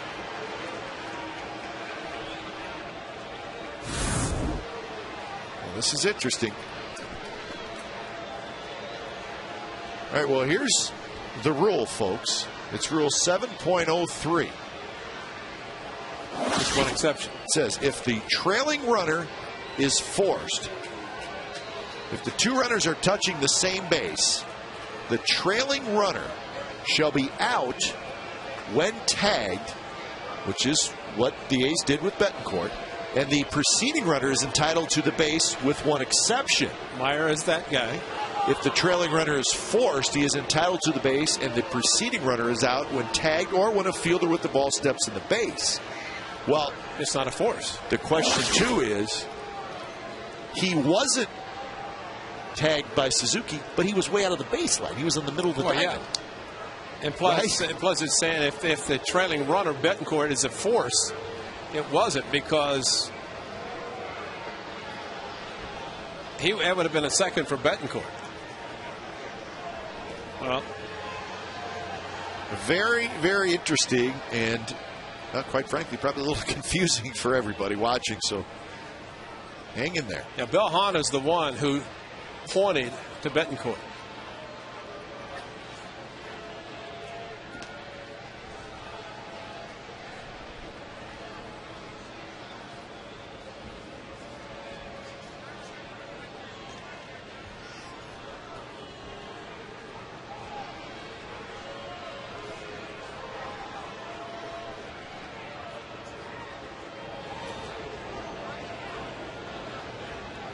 Well, they're going to keep the runners on base, so I think that's the reason Bob Guerin is being addressed by the two umpires. And especially Bill Hahn's got explanation because he's the one that pointed at Betancourt with the out at third. Wow.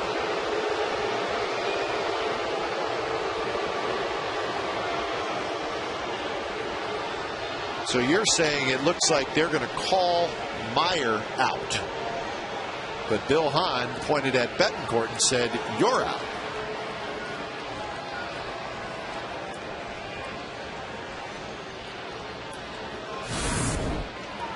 Watch the third base umpire. Meyer is tagged first. He's not on the bag, and then Betancourt is tagged. He's out. Yeah. But Meyer never got to third either. No. He was tagged out. Well, he missed the bag when he went back.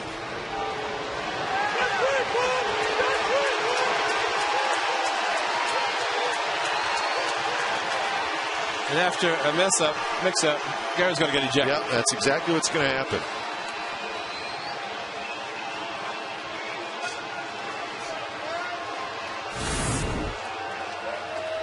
So Meyer's going back. It's going to be both runners at the bag. Levin's tagged him. He's off the bag. And then Bill Hahn pointed to Betancourt. That's the confusion. That's the explanation Hahn and Darling are giving to Bob Guerin. It's funny. Betancourt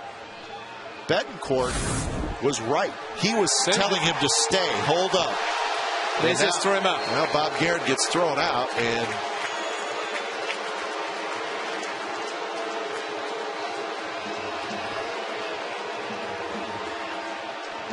Gary Darling's been in the middle of controversy before, and so has Bill Hahn, and I'm not sure they're exactly sure what the heck just happened.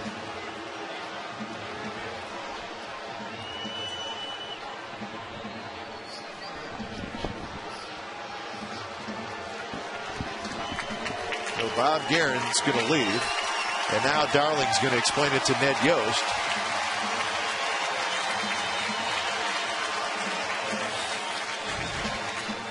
Why was Blanco bunting? First and third, and his speed. Maybe it was a safety squeeze. Who knows? Sure would have made things easier if he wouldn't have bunted. 2-5-1 on the fielder's choice. So Blanco, a fielder's choice. He's at second. Betancourt to third. Meyer's out. Now batting. See, it was interesting because Betancourt, Bill Hahn called out, and Meyer, when he was tagged, was off the base. He was off the base, exactly. So could you make the argument that they both should have been out? Yeah.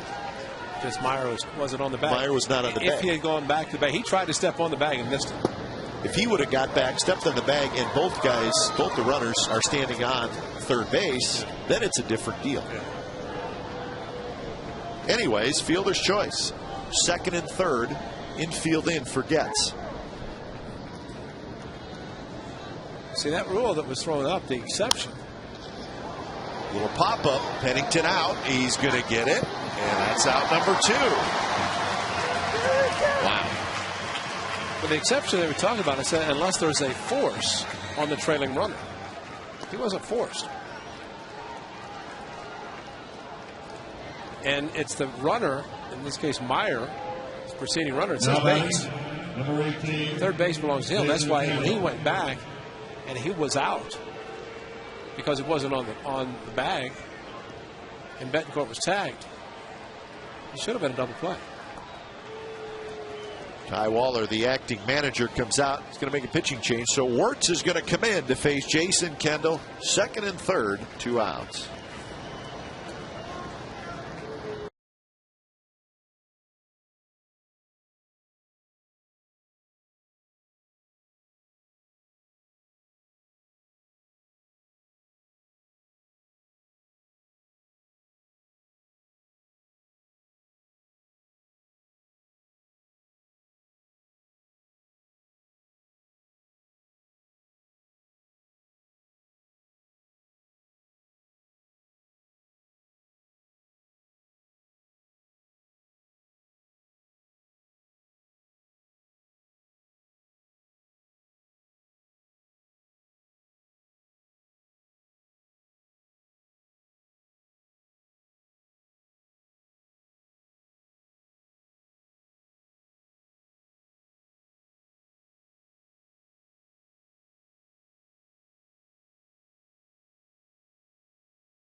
12:35 on the next Double Play Wednesday, brought to you by Market Plaza Resort and Outfield. Tickets for $2 and hot dogs for just $1.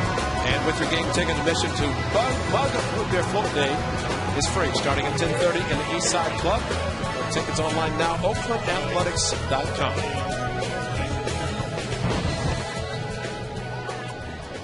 Well, there's your situation. The Royals with second and third, 2 outs, and it's going to be Wirtz facing Kendall.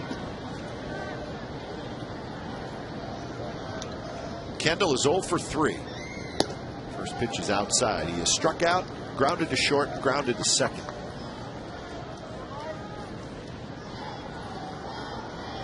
Wirtz appearing in his 32nd game of the season.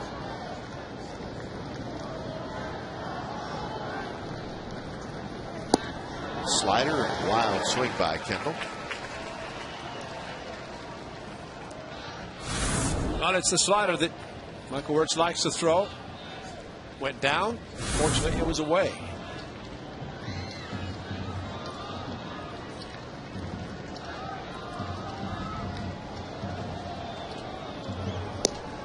Another one, and Kendall swings and misses. The outfield, very, very shallow, especially in right field and center field. Well, another tremendous slider.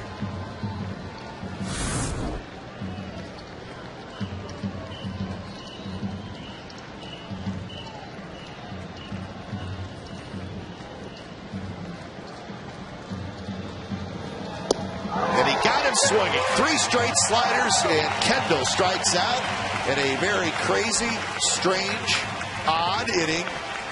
Comes to an end. And I don't think the Royals scored, did they? They did not score. All right, that's all I need to know.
Crazy top of the 7th. Ray, what do you think? You know, check Meyer at third base. Now, he's straddling the bag when Jerry Blevins tags him. He's not on the base. Right there. He is off completely. So by Blevins tagging Meyer, then when Betancourt is tagged, Bill Hahn is incorrect by calling Betancourt out. Because, see him look around right there? He did not see that Meyer was off the base. And then maybe Darling saw that and explained to Hahn that Meyer was tagged out. And this is a moot point going back. He's already out anyway because he was tagged with Betancourt on the bag. Now, if they're both on the bag, then it's a whole different story because it's Meyer's bag. So the fact that Meyer was off the bag is just your basic. Yeah. He's off the bag and he tags him. You're out. And Hahn didn't see it. Exactly.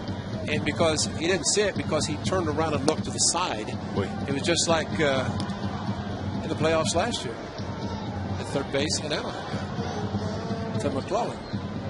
When it's time for change, think Speedy Oil Change and Tune-Up, your oil change, tune-up, and smog experts. Yes, Fardy is right. So what you're saying, Ray, is Bill Hahn made that call with the thought of both guys are standing on, both runners are standing on third base. If that's what's happening, Betancourt's out, and that's what he called, and he thought that was what was going on. It must have been, because and Meyer thought he was out, because I don't know if he knew he was off the base or not, or he knew that part, but the fact that we clearly showed it, a great shot, that both feet off the bag when he was tagged, so he was out, and the other two were there. Well, if what you're saying is correct, then the way it all filtered out, Meyer was out, and the runners were at second and third. That's it. And that's the way it ended up. Bob Garrett should still be manager. Betancourt has it. Kurt Suzuki's retired, so see Chavez comes in and gets a pair of ground ball outs to start the seventh. Well, interesting. A little confusing. As the railway put up, said that the preceding runner, not the trailing runner, is down on the bag. Preceding would be Meyer. Trailing runner would be Betancourt. So if both are on the bag, Betancourt's out, but Meyer is there. So there's going to be runners in second and third. Here's Cust. What Bill Hahn had to do is take one step, and he could have seen to play a little bit better. And could have seen that Meyer was tagged and was off the bag.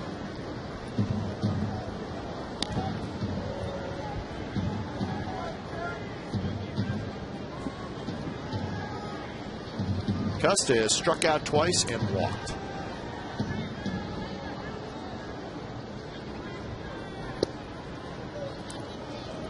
So Jesse Chavez becomes the third pitcher for the Royals tonight. Davies went 5. Teixeira had a good 6th inning. Now Chavez here in the bottom of the 7th. Cust, big swing, and he fouled it. Jack was thinking about one thing, giving the A's a 3-2 lead.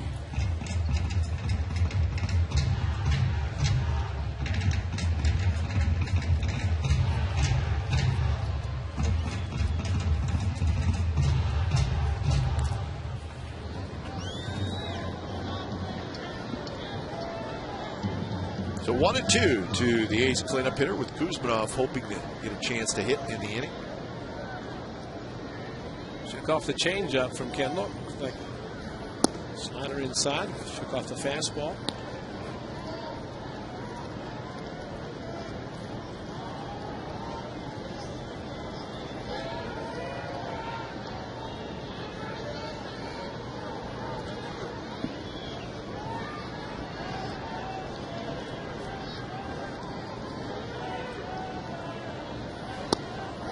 Pitch inside corner, strike 3 call. 9th strikeout for Royals pitchers. So we've played 7 from the Coliseum. Still a 2-2 game.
MLB.tv today to see every A's game live or on demand on your computer when you're out of town. Visit OaklandAthletics.com to order and get more details. MLB.tv, baseball everywhere. How did the A's get out of the 7th inning without giving up a run? Just a 3-up, 3-down inning, wasn't it? Actually, third, nobody out. Levin's got a couple of big outs. And Michael Wirtz, a huge strikeout of Jason Kennedy. And Michael Wirtz now faces Butler, Guillen, and Bedemeat here in the top of the 8th inning.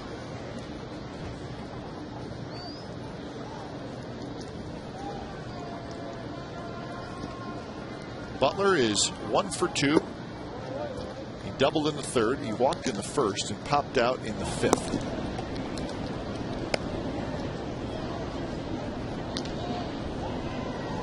Seven hits for the Royals, 5 hits for the A's. Each team has made an error.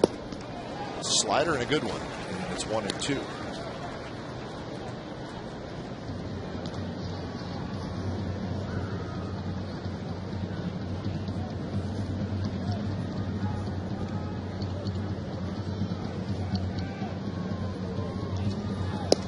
Fastball right there, strike 3 call. Butler probably looking for a slider, and he got the fastball. Well, the real problem with Michael Wirtz, and you look for a slider with him, it's impossible to hit anyway. So you got to set fastball. And there's no doubt Michael Wirtz's slider, which looks and acts so much like a splitter, look for it all night. If it's a good one, you're not going to hit it anyway. 1 out for Jose Guillen.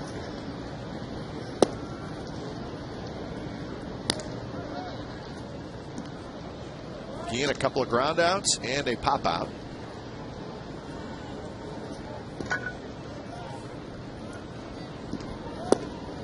Swing and a miss.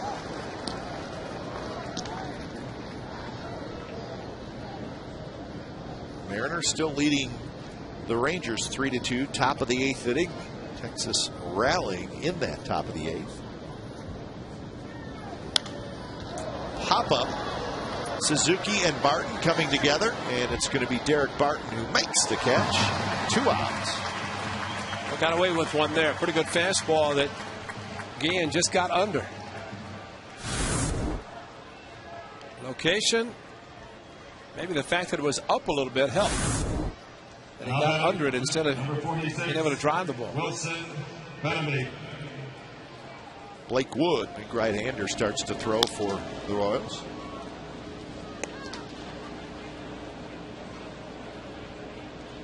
So Wilson Bedemeat hits the switch hitter.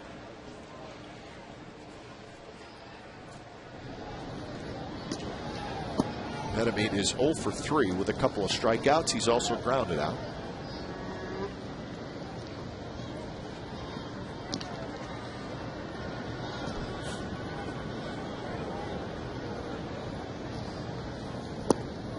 Swing and a miss. Chase the slider, 1-1.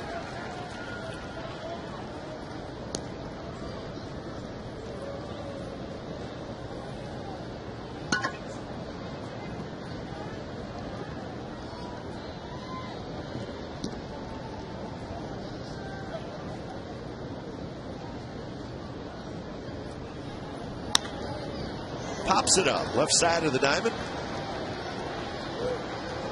Kuzmanov has it, and Michael Wirtz has a very nice 3-up, 3-down, top of the 8th. Bottom of the 8th coming up. Kuzmanov's going to lead it off.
Bottom of the 8th inning, Kevin Kuzminoff to lead it off for the A's. Jesse Chavez into his second inning of work. He had a 3-up, 3-down 7th inning. Quick look at our McDonald's game summary. 2-7-1 for the Royals, 2-5-1 for the Athletics. Both starting pitchers out of the game.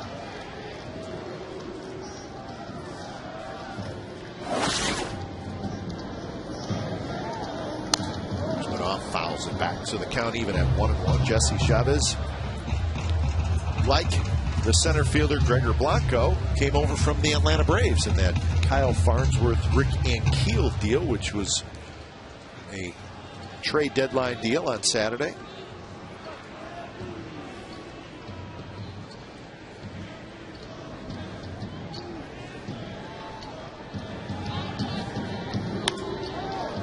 Check swing, gets, fields it, throws to first, not in time. The ball past Butler, but Kendall's right there to back it up. Excuse me, swing, and he hit it hard enough. Butler couldn't get to it. Tried to hold up his swing, and fortunately got out of the box very quickly. Butler might have been better to go after the ball. He might have had a better chance if the pitcher was going to be coming. Once Butler went back to the bag, Getz had to go to the outfield grass, and Kevin Kuzminoff smelled the hit and got to first base.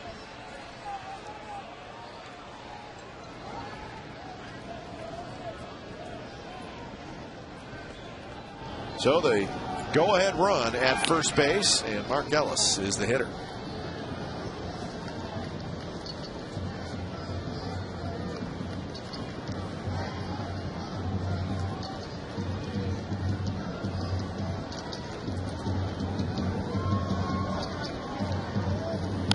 To bunt, bunts it toward Butler, slips a little bit, but throws to first, and the sacrifice is successful by Ellis. The go-ahead run at second base for Rajai Davis. Well, make sure you visit the A's page on CSNCalifornia.com to vote in tonight's poll. You make the call. Who is the front runner for the American League Cy Young Award? Is it Cliff Lee, David Price, John Lester, Jared Weaver, or Trevor Cahill?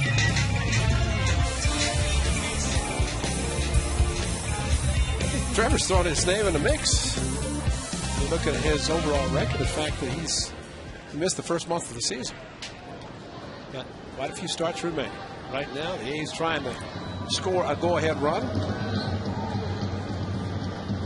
Excuse me, base hit, good sacrifice, and a couple of chances to drive in. Go-ahead run. Rajai Davis, good swing.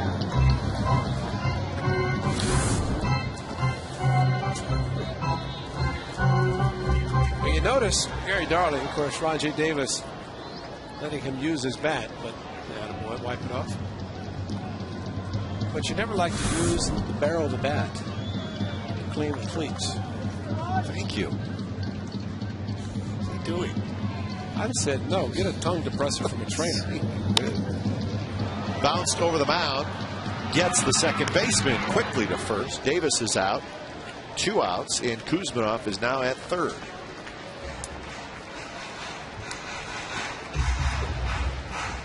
You know, Rajai probably, if he didn't have mud on his back, might have been a base hit. Base hit.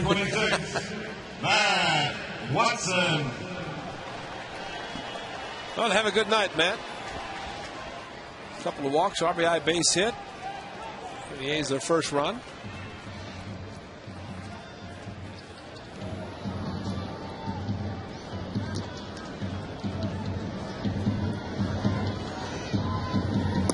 Watson lays off the changeup from Jesse Chavez.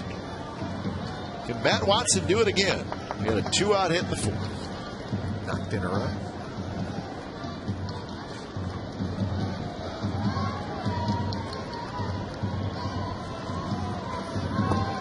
And now it's 2-0.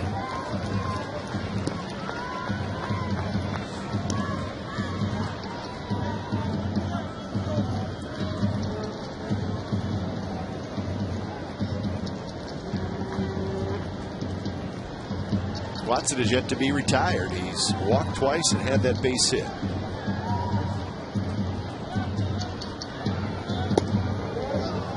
He goes around, says home plate umpire Gary Darling.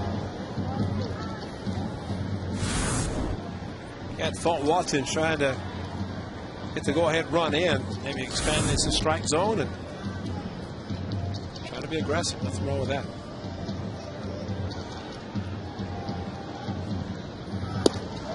Swings through the fastball. Now it's an even count at 2-2.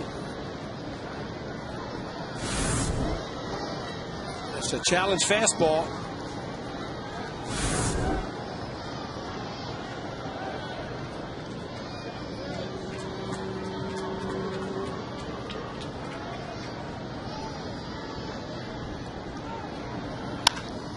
Center field, that's hit well. Blanco back, still going back, turns around, warning track, and he's got it. A's strand a runner. We're through 8. It's 2-2.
Well, join us Friday. Comcast Sports at California will have Game 1 of that 3-game series coming up this weekend. The Texas Rangers and the Oakland A's. Should be good. Dallas Braden is going to face Cliff Lee on Friday night. Our coverage begins at 6:30 with A's pregame live. The home of A's baseball is Comcast Sportsnet, California.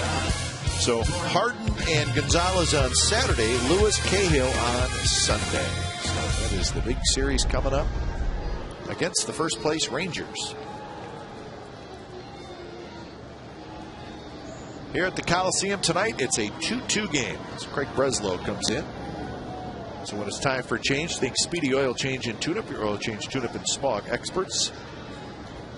51st appearance for Craig Breslow. This is game number 106 for the Athletics. 2-0 now to Alex Gordon. Mitch Meyer, another left-handed hitter, is in the on-deck circle, and then Unieski Betancourt.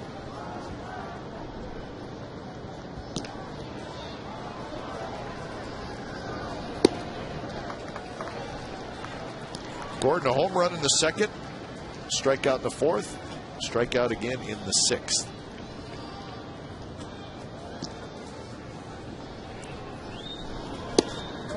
Another fastball right there, 2-2.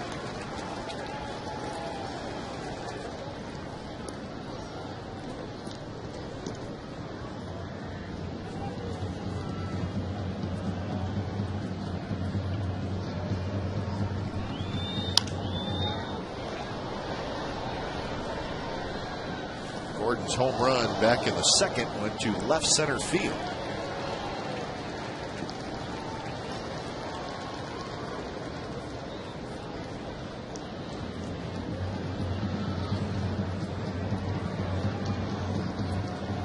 Another 2-2.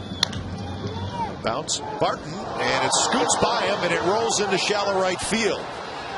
And Gordon is going to be at second base with nobody out. Now, Derek Barton charged the ball that maybe, as hard as it was hit, could have stayed back. Maybe even better, the fact that Mark Ellis might have been able to handle it himself. He had the shot going over as Barton, and there's Mark Ellis. Stay back and then let Breslow get there, but wow, he jumped too high. Ball went right under him. That ball's butted. It's picked up by Kuzminov, and he throws Mitch Meyer out. Gordon to third with one out.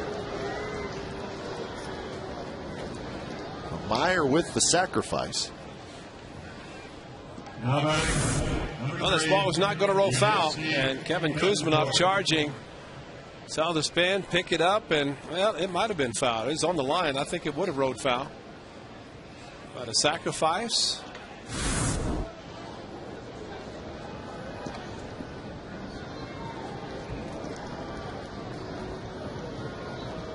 So here's Betancourt. Infield comes in. So the game on the line here, top of the ninth. Would they squeeze? Would they attempt to squeeze?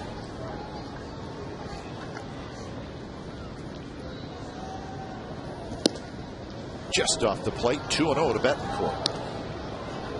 Blanco is in the on-deck circle.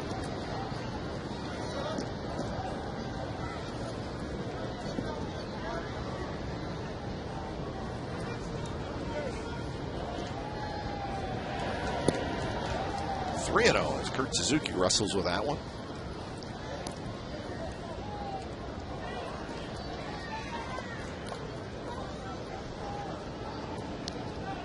And the closer, Soria, number 48, starts to throw.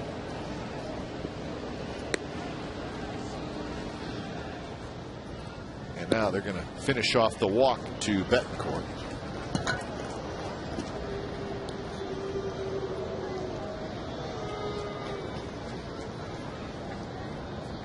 So the runners will be at first and third for Blanco.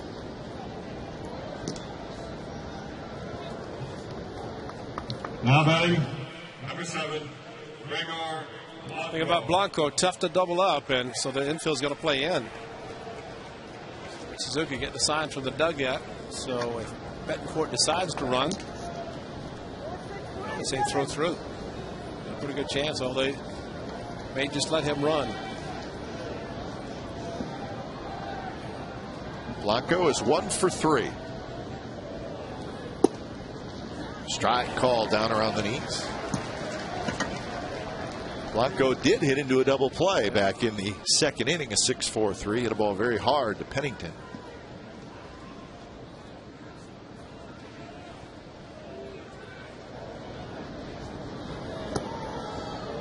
Blocked by Kurt Suzuki. Gordon is the runner at third. Betancourt at first.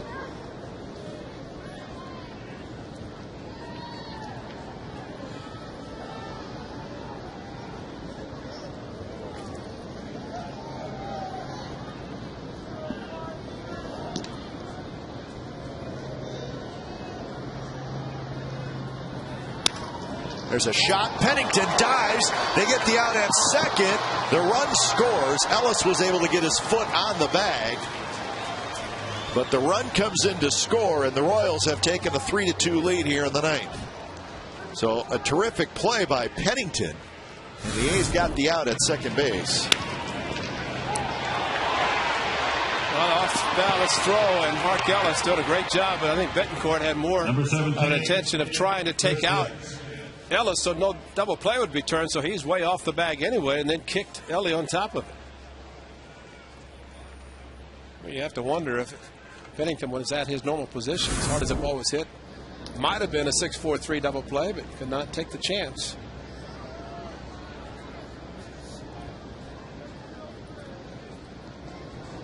So the RBI for Blanco.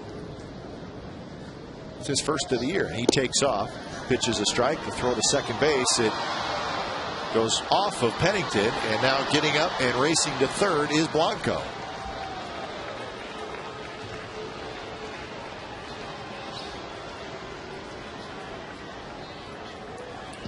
So the error is going to go to Suzuki. Stolen base, E2.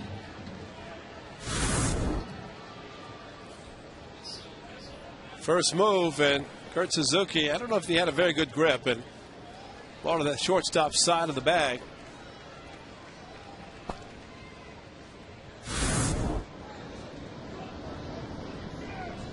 This is a big run to keep at third. 0-1 to Getz. They make it 0-2. The Seattle Mariners have just finished off the Texas Rangers 3-2. So a good ball game up at Safeco, and the Mariners knock off the first place Rangers. Leslow tried to catch the outside corner and just missed. Very close pitch.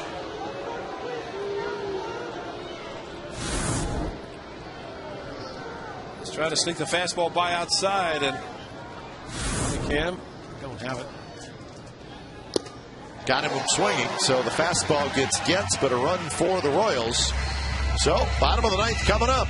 The closer's coming in, and it's 3-2 Royals.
Brought to you by Toyota. Say yes to amazing deals on your favorite Toyotas. See your local Toyota dealer today. Toyota. Yes. By Xfinity. The next generation in home entertainment. Now available in the Bay Area and coming soon to the Central Valley. By Chevy with a full lineup of award-winning cars, trucks, and crossovers. And by Verizon. The signal is yours. Wield it to transmit anything you want. Verizon.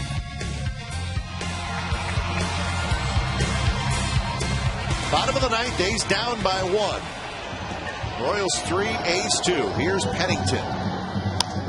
He swings at the first pitch and pops it past the A's dugout into the seats. But when it's time for a change, think Speedy Oil Change and Tune-Up, your oil change, tune-up, and smog experts. Joakim Soria, a very good closer, 29 saves on the year. And he has converted 22 consecutive save opportunities. And this challenge fastball that tops out about 92. 4-pitch pitcher. Pretty consistent in the strike zone. Soriano got his 31st save tonight. Big overhand breaking ball, and on 3 pitches, Soria strikes out Pennington for out number 1. Pretty good curveball. Outstanding curveball in the strike zone. Strike 3 regardless.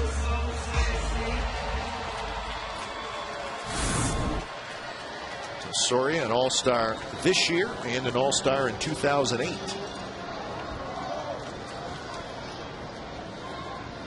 First pitch to Crisp is just a bit low. No swing, says Bill Hunter.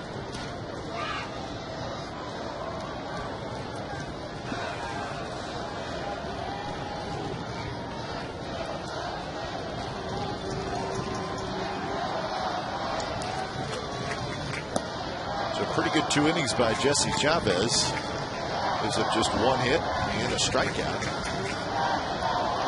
Pitches the 7th inning, pitches the 8th inning, and the Royals have the ball in the hands of their all-star closer. 3-0 to Coco Crisp.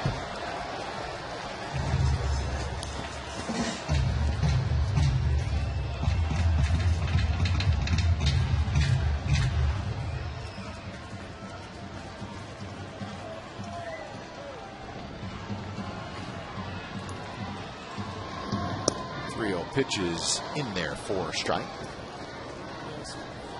I need to see if he can throw 3 strikes, and that means Coco would take 2, take this 3-1 as well. See, it's a fastball he can drive. Betancourt quickly to first, and they get Coco Crisp. 2 out.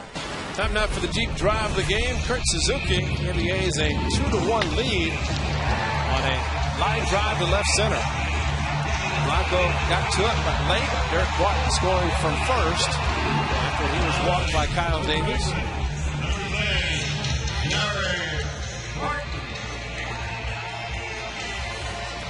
So Barton steps in with Suzuki hoping to get a chance to hit. Barton a single and a walk tonight. He's 1 for 3. First pitch is lined right to Betancourt, and that's the ball game.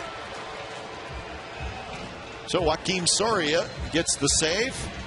Does it with a 3-up, 3-down 9th inning. So